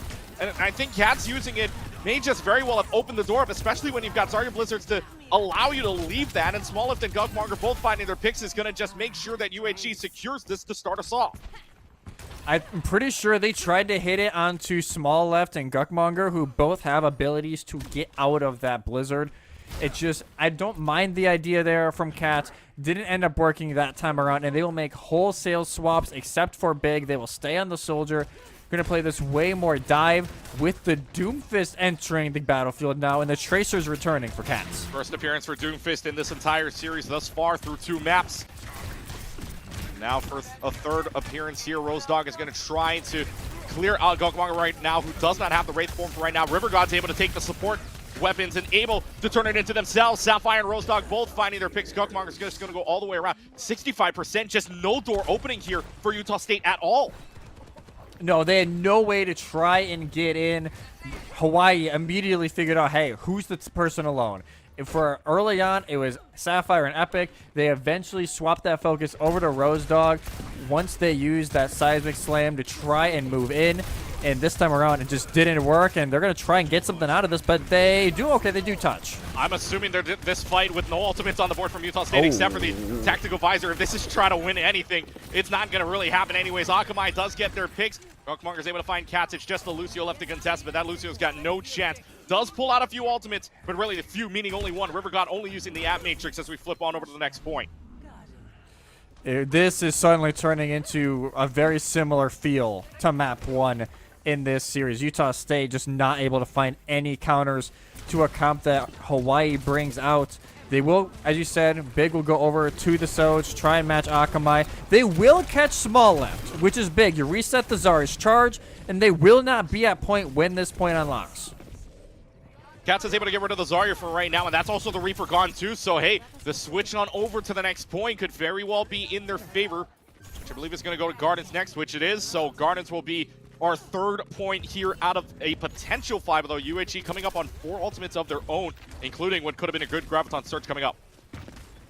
Yeah, they're going to try and link that with the Death Blossom yet again, especially knowing that, hey, they may not have Sound Barrier quite yet. If you can bait out the cleanse early, it should be a fight win. Oh, what a stick from Cats that's able to take it onto Akamai. No mercy available either. You've got the Sound Barrier. Banana Lumpia is going to invest the Sound Barrier here. Maybe they think they've got a chance at this, but with already 2 people down, I'm not too sure if this is a winnable fight for you. No, it's not. I think they saw the Kitsune Rush come out from Epic, and they tried to commit more in the... Wow, this is a heavy commitment from Hawaii that I don't think will be the ending that they were wanting. They're not going to swap off of this either. Those ultimates may just very well be the turning point here, and the Meteor Strike isn't going to allow Akamai to power slide away. And so 70% enrolling, 2 big ultimates invested from UHE. Coming up to no avail, they're going to need to use something here because they have a Death Blossom and an Overclock available to you right now alongside of a Sound Barrier. Probably going to have to stack the ults, if anything, to make sure that that Sound Barrier gets absolutely nothing going. But can they even enter the door is the question. Sound Barrier is actually used first to allow this team to run right on in, and why not? Cats is able to find that kill already. There's going to be the teleport right on in. Death Blossom available, is able to find at least one. The Kiriko with no cleanse either is able to find themselves inside of the grave. Guckmonger is able to find 2, looking for another one as well. There's the Reaper just trying to clear out, but it's the Reaper by themselves at this point. Alongside River God just trying to hold on. Soldier and Tracer versus Moira and Reaper. Who's going to win the battle here as the contest continues on and on, but the Moira can only heal for so much, and the Moira is spotted out, so the Moira has to TP away. There's the Reaper gone, and the point gone as Utah State captures it. What a turnaround there from Utah State. Cats putting the team on his back. Able to get 2 big kills when Big's just trying to play for their life at that point. They know they have the overclock they can play around. They eventually use it just to fend off the final 2 members of Hawaii. And Utah State, they're not done quite yet here on Saravasa. Hawaii will go over to a similar dive look as Small Left goes on to the Winston, so another tank that we've seen tonight. First time again, yet again, we will see the Winston being popped out here. Overclock is going to be popped out at the same time from Akamai. See if that finds anything, but Akamai does not find a single kill, so it's another dry fight, 5v5. Guckmonger already having to use the recall, and it's going to be the Coalescence that's brought out, but Banana Lumpia is caught out inside of it. River got stunned out of the Coalescence at the same time, too. Rather stunned out after the Coalescence after the fact, but it doesn't really matter anyways. Utah State giving UHE a run for their money after the first 2 maps. It's the Aggies that are in command here to start. It seems to be the constant battle. Okay, one team makes an adaptation. It may not kick in right away. For Hawaii, it often did. Utah State, it took a little bit more time for it to cook up. But this time, Hawaii's now trying to figure out how they want to approach this because it is a complete different play style than they would have had to play earlier in the series. And now, again, with those swaps, ults not really in their favor, but Utah State don't have any yet either. Let's see, 32% enrolling here for the Aggies of Utah State, just trying to make sure that they can take care of the Kiriko. Now, they get rid of the TP, which is big for them, which means there's no help coming if anybody were to get split up, which is exactly what they do. Akamai is able to take care of Sapphire, just riding up and down the walls for right now. Trying to get rid of the Doomfist. Meteor Strike is there, and the Sound Barrier is going to counter that right away. Good Sound Barrier from Banana Lumpia. Does get stunned, but it happens after the fact. Guckmonger and Banana Lumpia finding their picks, and the Tracer, yet again, the switch on over, and Banana Lumpia finding their picks. Utah State finally stopped. Finally puts an end to the run that Utah State have had. And again, another tank enters the mix for this series. The diva that we thought, admittedly, we would see maybe a little earlier in this series with how much they've been played in ranked and in the scrims as of late. They will finally make an appearance. This is a direct answer to Akamai and Small Left. See what happens here to start us off. It will be the Kitsune Rush that is out and about. It's going to be the cleanse already used because of a primer range. What a double stick on the post bomb from Guckmonger. That's going to give them the fight win already. Big and Sapphire stuck away, killed away. And it's just the Devo waiting for impending death and waiting probably for a stagger at this point. Gets hindered by the nade. And oh boy, you never want to see this. Oh boy, does get the mech. But River God gets the headshot, 70%. And UHE now putting them on their last leg.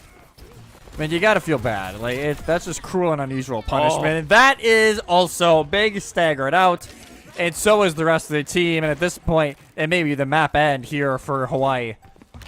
Oh, 93%. Here we go. I mean, this is going to be last leg if anything. Lucio touches the point. But really, does this make a difference? Because Utah State is just waiting for something to happen, anything to happen. Not even a self-destruct can save you, even if you had it. UHE is able to take this one, winning Market, Ruins, losing Gardens, but taking the Palace in the end. The crown of Suravasa belongs to UHE as they go up in the series 2-1. This suddenly gets very interesting as Push is the next map type. I'm very curious to see what Utah State want to run because they looked honestly pretty good during the third round of this map and onwards, even going into the majority of fourth. They looked like they were back in the driver's seat of this map, and Hawaii just snatch it back, going old school, going back to the Winston Rush comp that we saw, months ago when Overwatch League was, still a thing, let alone like playing at that point still. So I love the call there from Hawaii. Bring something old school back into the mix. Throw Utah State off, and now you have all the power in your control. You just need to win one of two maps. That's it. Yeah, I mean, obviously for the University of Hawaii, they found the advantage finally after losing Gardens, and Gardens turned it on its head for the University, or for Utah State, I should say, because they did find a formula. And look, I'm just saying, I thought we were seeing mystery heroes for a second, at least on the tank side, because we saw so many swaps, right? We saw the Zarya for the first time, we saw the Winston for the first time, we saw it for the so many swaps, and one of the swaps here was that Tracer towards the end. We'll bring up Guckmonger's stats right now. Who was playing the Tracer right towards the end. There 32 eliminations, 16 final blows, which includes, by the way, that double stick pulse bomb towards the end. You cannot deny that these pulse bombs have been so impactful to this team for UHE. He is always just lurking. Like, he's always looking around like, hey, even if it's just a little poke damage here, little poke damage there. But when the pulse bombs come into play, you can almost guarantee that it's going to be a stick. Or it's going to force a lamp if they're running the Baptiste at a minimum. Because they are always just kind of lurking around. They've been loving to stick it onto the soldier. And Big has been running for their life half of these fights because Guckmonger is always on them. And that is a big thing. Again, we talked about it after map 2. You got to put more focus on the Utah State. We thought it would be Akamai who kind of stepped into that spotlight, but it actually was Guckmonger this time around on the Tracer. Yeah, a little bit of swaps going on as we go into the next round here. Wizard goes in for Epoch. Epoch does come out for the Utah State Aggies. No changes for the University of Hawaii, and we will go on to our next push map here. And push map, only 3 maps to choose from: Coliseo, Esperança, or New Queen Street. We go to the streets of Portugal. It will be Esperança that we will pick here. And this one, a little bit more Brawly style, but again, a little bit more of a split, if anything, with that tower right in between you. Yeah, this is a push that we could see a dive setup. Like, it's not totally foreign, especially with the high ground during the middle phase of this map. It is so easy to kind of jump between those. Heck, maybe we even see the Wrecking Ball come out. Like, it's one of the only meta ones we haven't seen tonight. Teams we want to, like, complete the full bingo board here, get us a Sigma, get us a ball, checkmate. So, would love to see maybe a little bit of the Wrecking Ball here. But this screams to me Utah State want to be versatile. They're not going to stick to one comp. They want to change up what they're doing. And I'm very curious if they go maybe back to the Maga, if they go over to like a Doomfist comp right away, or something else. Oh, okay. They baited me so hard there. Yeah, okay, this makes sense, though. Doomfist dive. The Genji is a nice touch. Yeah. It may accidentally be countered out by the fact that Small Left is on Zarya, but it can definitely work in trying to pressure Akamai in that high ground. First time we're going to see the Genji out here, at least in this entire series. So a lot of firsts that we're seeing. This is not a one comp fits all, especially with hotfixes coming in soon enough within the next 24 hours. This is going to go all over the place if you want. This Genji pressuring out, and this is a pinch maneuver here from Utah State, just trying to corral this entire team from UHE, but you try to corral the team, and it's not going to work out for you. The rest of the team follows up with the reinforcements, if you will. And this Lucio's in a lot of trouble. Akamai finds 2 in the process, and the first fight win goes to UHE. And Cats is just running for their life in the back. I got a feeling it's not going to work out for them, Keegan. No. Yeah, it's going to be Banana Lumpia just You can just try, but hunting only a them recall can save down. you so much. Yeah, especially when the Lucio is legit just waiting. Like, come on, we know you're going to recall this. Come on, bring it on. As small left, okay, they do get out. And this is going to be a hard choke for Utah State to break through in this comp. Oh, but already getting down to 50 health. Good thing you have the Wraith form plus a bubble to help you out there for a couple of moments. Cats is going to try the backline pick yet again, and they are all stuck inside of the stairwell. You have the protection Suzu to help you out, but that's only going to last for so long. The Genji here is in so much trouble and cannot even get to the health back in time. 2 meters left until the checkpoint is in. UHE will get that checkpoint captured, but they'll also find picks alongside of it. The Kiriko just TPing right inside of their death box. And Akamai Small finding their picks. UHE just going all gas. Utah State try and push in through that main choke point, but with what they're running, there is no protection for them to get through other than the cleanse, which is so easy to play around. they play their time right, and it gets them the tick very early, already a 75-meter and counting lead, and maybe more. It's going to be a lot more here as you get rid of the Doomfist. You're looking for a kill onto the Sojourn. Sojourn to your right side. There's going to be Gokmonger just following up on this. Just Sojourn is in so much trouble. 89 meters. And by the way, there's a percentage to this that is known in stats here for Overwatch. If you get 100 meters first before the other team gets it, your odds of winning are at 99.5%, and UHE just passes that. Yeah, Utah State will either break the odds here, or this will be Hawaii ending this series up. Grab will get thrown in. Yeah, Rose Dog. The Doom is just getting punished so heavily now by Hawaii. Yeah, Doom gets punished out. River God's able to take care of that headshot. Graviton Surge is used, but they still have 4 ultimates on the board available. Utah State having 3 of their own, could be coming up on 3, but the Wizard will not get a chance to use up on that sound barrier, even if they were to even build it up. Cats does find Banana Lumpia, so it's a Lucio versus Lucio, and spawn rooms are in favor of the Aggies of Utah State. They back away for right now. They get rid of Gukmonger here. Big's able to find a total of 2 kills already. That allows them to switch it on over. But 130 meters to 0. I mean, I know this is the Mountain West Conference here, but Utah State's got a mountain to climb. They got Mount Everest to climb, not just a normal mountain. Like, they got Mount Everest to try and climb in this matter. They want to continue this series over to an escort for map 5. Dare I say, you got to win, what, 5 fights? I would say, like 4 to 5 fights in a row to get a very similar percent meter on this. Is this maybe a start at least? Oh, Meteor Strike is going to come out, and River God is also gone as well. No App Matrix used either. They will use the Kitsune Rush just to make sure that they can try to dive out this team. Wraith form is not going to save you for much longer here. Just gets rid of the Reaper, so a Kitsune Rush and a Meteor Strike is able to get it, but watch out for the robot that's going all the way around here trying to complete the map, and what a play from Banana Lumpia. Yes, you die, but you still get the forward spawns. You basically just hit the giant reset button. That last minute didn't happen.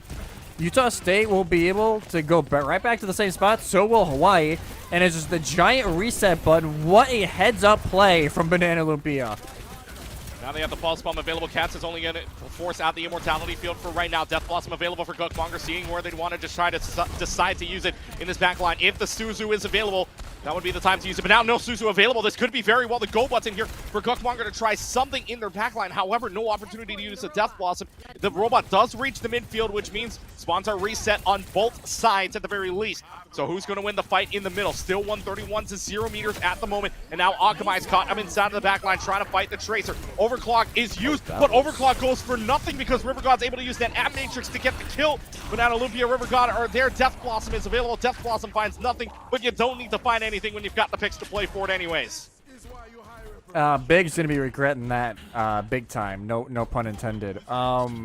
That is an ult that I think they're going to want back. River God pops the window immediately. Hey, no, I'm going to punish this. If we lose the fight, whatever. But I need to make sure this is punished. Advanced spawns are now triggered back, and Cats will be found in the back line, and they have some visitors. Oh, good thing you have the recall at the same time. You're running right into a Reaper, though, and that Reaper's almost dead. So many headshots there with the Tracer rifles. You're able to find at least a couple of meters for right now. Rose Ajax. Cats finding themselves some good picks here. Banana Lumpia, was that an Ajax? I believe it was, like you were saying. Rose Dog does go down. Sound Barrier goes for nothing. And UHE expending 4 ultimates there, I believe, to no avail as Utah State sends it back. That was maybe the first big mistake Hawaii's made this map, because yes, I get it. they're thinking about comp swap, so that's probably why they threw so many ults into it. But that is a fight that you don't necessarily need to win. Like, you still have a 100+ meter advantage in this map. You don't need to be spending too many ults at once. Utah State is the team that should be. But if you're making the swaps, as long as the swap is worth it, then in the long term it'll work out. Let's see if the swaps will help them out. 3 minutes and 50 seconds. Still got a lot of meters left to climb this one up. Now it's under 100 meters, the differential, as Rose Dog is able to take care of Akamai. The Kitsune Rush is going to be used by Sapphire just to secure a fight. However, River God does take care of Rose Dog. And as they start to push this along, the health bar is looking less and less here for Utah State. But as I say that, Sapphire is able to get rid of River God. And now the checkpoint being gotten by Utah State at the very least. And this could spell trouble here for UAG, considering now they're swapping it again. Yeah, double DPS swap. Akamai will go over. Well, they were on the Cassidy. They'll go back to the Tracer. They lose the ult percentage that they did have on the Tracer. And then Gukmonger will go over to the Echo, presumably to try and put a little pressure onto the Wizard in the backline, who's done a great job. They haven't been making any mistakes since they got subbed in. And we'll have to see if it ends up working out. I will say one of the premier heroes here for this player, Gukmonger, is the Echo, and the Echo gets pulled out here in what could very well be crunch time. They were in the lead 130 meters to 0. Now we're on the precipice of maybe even seeing one more fight take the lead for USU. However, Banana Lumbia is able to get the kill onto Rose Dog, and that's big news for you. You get rid of the tank, you get rid of the DPSs. The swap's working out well into UAG's favor as they win the fight and take the robot right back with 2:40 on the clock. And the Wizard will be able to get out. Yes, they grab the Mega. They're the only person that wouldn't have got forward spawn, but now they can speed everyone in. Utah State do lose the forward spawns in the process as Hawaii brings it back to the halfway mark. But it is still, everybody is here. They can play this so fast. Spawn rooms go back to the middle, so we're at even ground right now. 2 minutes left to go. There's the overclock, trying to find a hit on the shot to the Echo will do so with just a couple of regular shots, just charging it up all the way. Akamai is able to take care of that, so it's a DPS for a DPS, mainly Tracer for the Echo at this point. And now the Primal Rage is just here to single out this Sojourn, and Small Left, what a juggle there from the Primal Rage. Is it going to be enough, though, as the robot back in command of UH for right now? However, it'll just keep shifting hands until somebody finally finds a pick here. It's the Wizard that's in a whole lot of trouble. Doesn't have any help from the Kiriko, but was it worth it in the meanwhile, because Sapphire and Rose Dog both finding their picks, and the Doomfist having to just back off. Yeah, Rose Dog gets both supports. It's at least going to force Hawaii to play a little slow. They may have not lost the fight yet, but they're going to have to play a little hesitant. Have to play a little bit back. Good thing Punch doesn't really land there if you're a UH member for right now, because that could have been very, very bad news. Akamai does have the Pulse Bomb available. Gukmonger having one of their own almost, but gets taken out of the duplication right now. Pulse Bomb just goes a little bit wide. You do have the protection suits coming in just a little bit late, so if that had stuck, that would have been over. But still, at least you've got the advantage to fight this. No one with an ultimate for right now except for the Kitsune Rush that's up and about. It doesn't find a kill, so it's a dry fight either way with a minute left to go. Who's got the better advantage here? It is UH with the lead, but two fights very well could do it here. In the meanwhile, Akamai is able to get rid of Rose Dog, though, which is another big pick for you that allows you to get inside of the back line. Cat's having to use the recall, and this is just a chase down of the Tracer for right now. Oh, and that's just a mega defense there, right there. Sapphire and the Wizard both finding their picks, but in a trade fight like this down the middle, you're taking UHE all day long, considering they have the lead. Yeah, time is on their side. They're just going to leave the bot there, so no forward spawns for Hawaii on that push like they would have wanted. But like you said, there's 30 seconds left. Utah State need to win this fight in mid, a fight where the barricade is roughly now or at the 80-meter mark, and then another one after that. They have to bring 3 fights in a row to try and extend this series any further. Going down 130 meters to nothing. Like I said, 99.5%. The 0.5% is the mountain climb. Do you have the gear to do it? Utah State doesn't have any gear really in their utility because they have no ultimates in the bank for right now. UAG comes up on 2 ultimates, and here we go. What could be the final fight. Big's able to use the overclock, however, gets Gukmonger. That's not it, though, because Akamai and Small Left counter that out. There's the stick onto the Kirikou, who does not have a TB, who does not have a protection Suzu, and it's only the Lucio that can contest the point for right now. The Lucio is gone, and it's just Cats that are trying to find some kind of desperation touch, which they will. It's not even gonna matter, though. UAG clears him out. Ekahi, Elua, Ekolu, Aloha. Pack it up, let's go home. UAG Sports able to clear him out, and Utah State done and dusted. UAG starts off the Mountain West at 1-0. Perfect record so far for Hawaii after one game.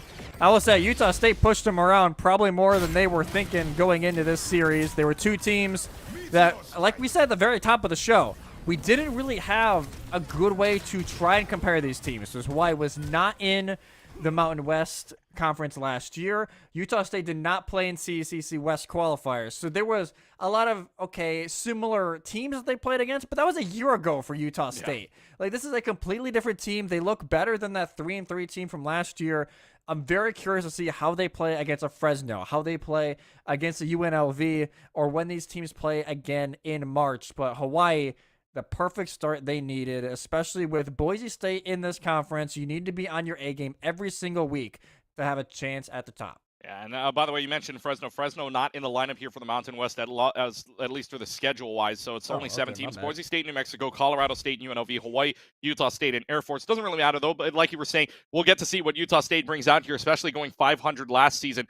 They start off the season 0-1. It is double elimination, though, so 7-7. Hey, wouldn't be a bad thing through 14 rounds if you're to go 500, but for the newcomers of the Mountain West Conference, the University of Hawaii starts off their season here at the MWC with a 1-0 as they head towards the peak of the conference. So we will take a short break. We'll see if we can get an interview. But final score one more time, University of Hawaii beats Utah State 3-1. We'll look to see if we get an interview right after the break.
Welcome back, everybody, inside of the booth. Clutch Key alongside Twin Salty. Joining us right now from the University of Hawaii esports team. Joining us right now, the DPS player Akamai. And Akamai, first of all, congratulations on your team's win. How does it feel to start off 1-0 in the Mountain West Conference as newcomers to the conference here?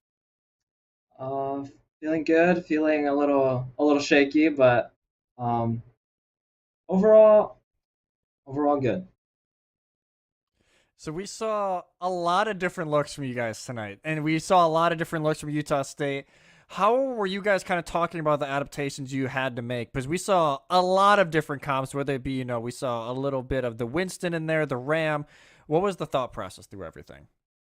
I guess we've been practicing a lot, like everything under the sun, because this newest patch has just changed the game completely. So we found that a lot of things are working, but there's a lot of counterplay. So we're just kind of like, okay, this isn't working, let's go to this, and then we're looking for our bread and butter, but we haven't quite found it yet. So we're just still in that alternating phase where it's a little scary because we want to have something set before the start of the season, but with the patch it's so all over the place. So yeah, that's why you see what you see.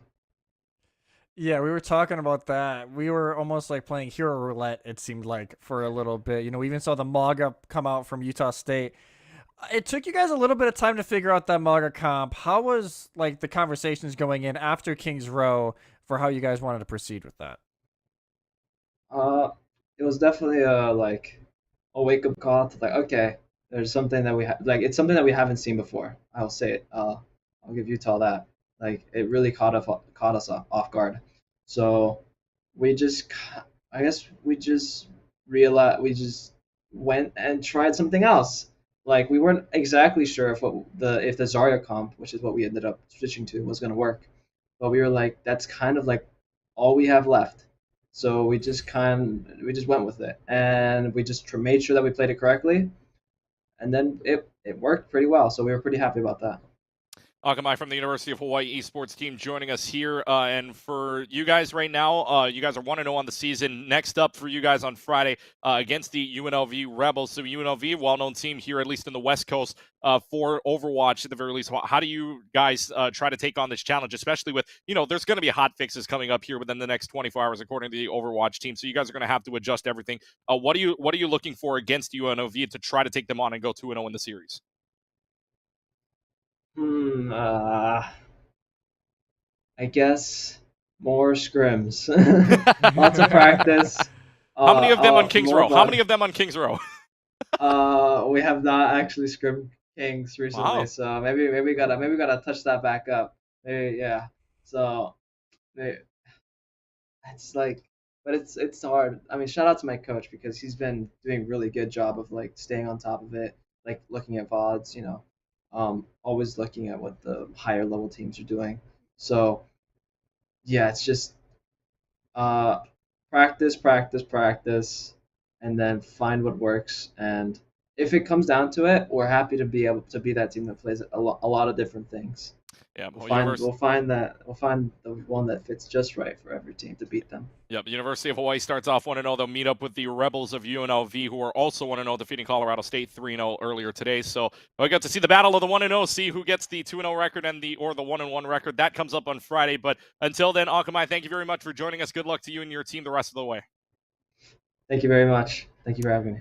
Akamai joining us here from the University of Hawaii esports team. And Jesse, I mean, like he was saying earlier on, there's just trying to fine tweak a lot of things here, just going into different compositions. I mean, hey, it worked out in a 3-1 against a team like Utah State, but going up against the higher levels here, especially with Boise State and UNLV going up there as well. Hey, some fine tweaking needed to be done as well, but it looks like they might have the tools to do it.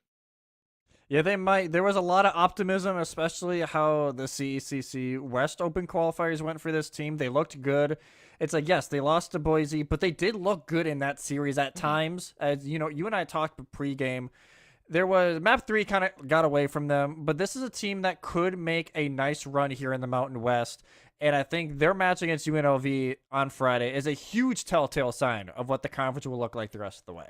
And for those of you that don't know as well, lots going on this Friday, at least for the schedule-wise. Boise State does have the bye, so the Broncos are off in rounds number 2 and 9. But coming up Friday, Air Force takes on Utah State, so I believe both teams looking to see if they can score their first win there. Colorado State versus New Mexico as well, so the Aggies will get their first, or rather, I should say Air Force did have the first round bye, so Air Force will get the first look at on Friday. Colorado State taking on New Mexico there, and of course, Hawaii, the premier matchup.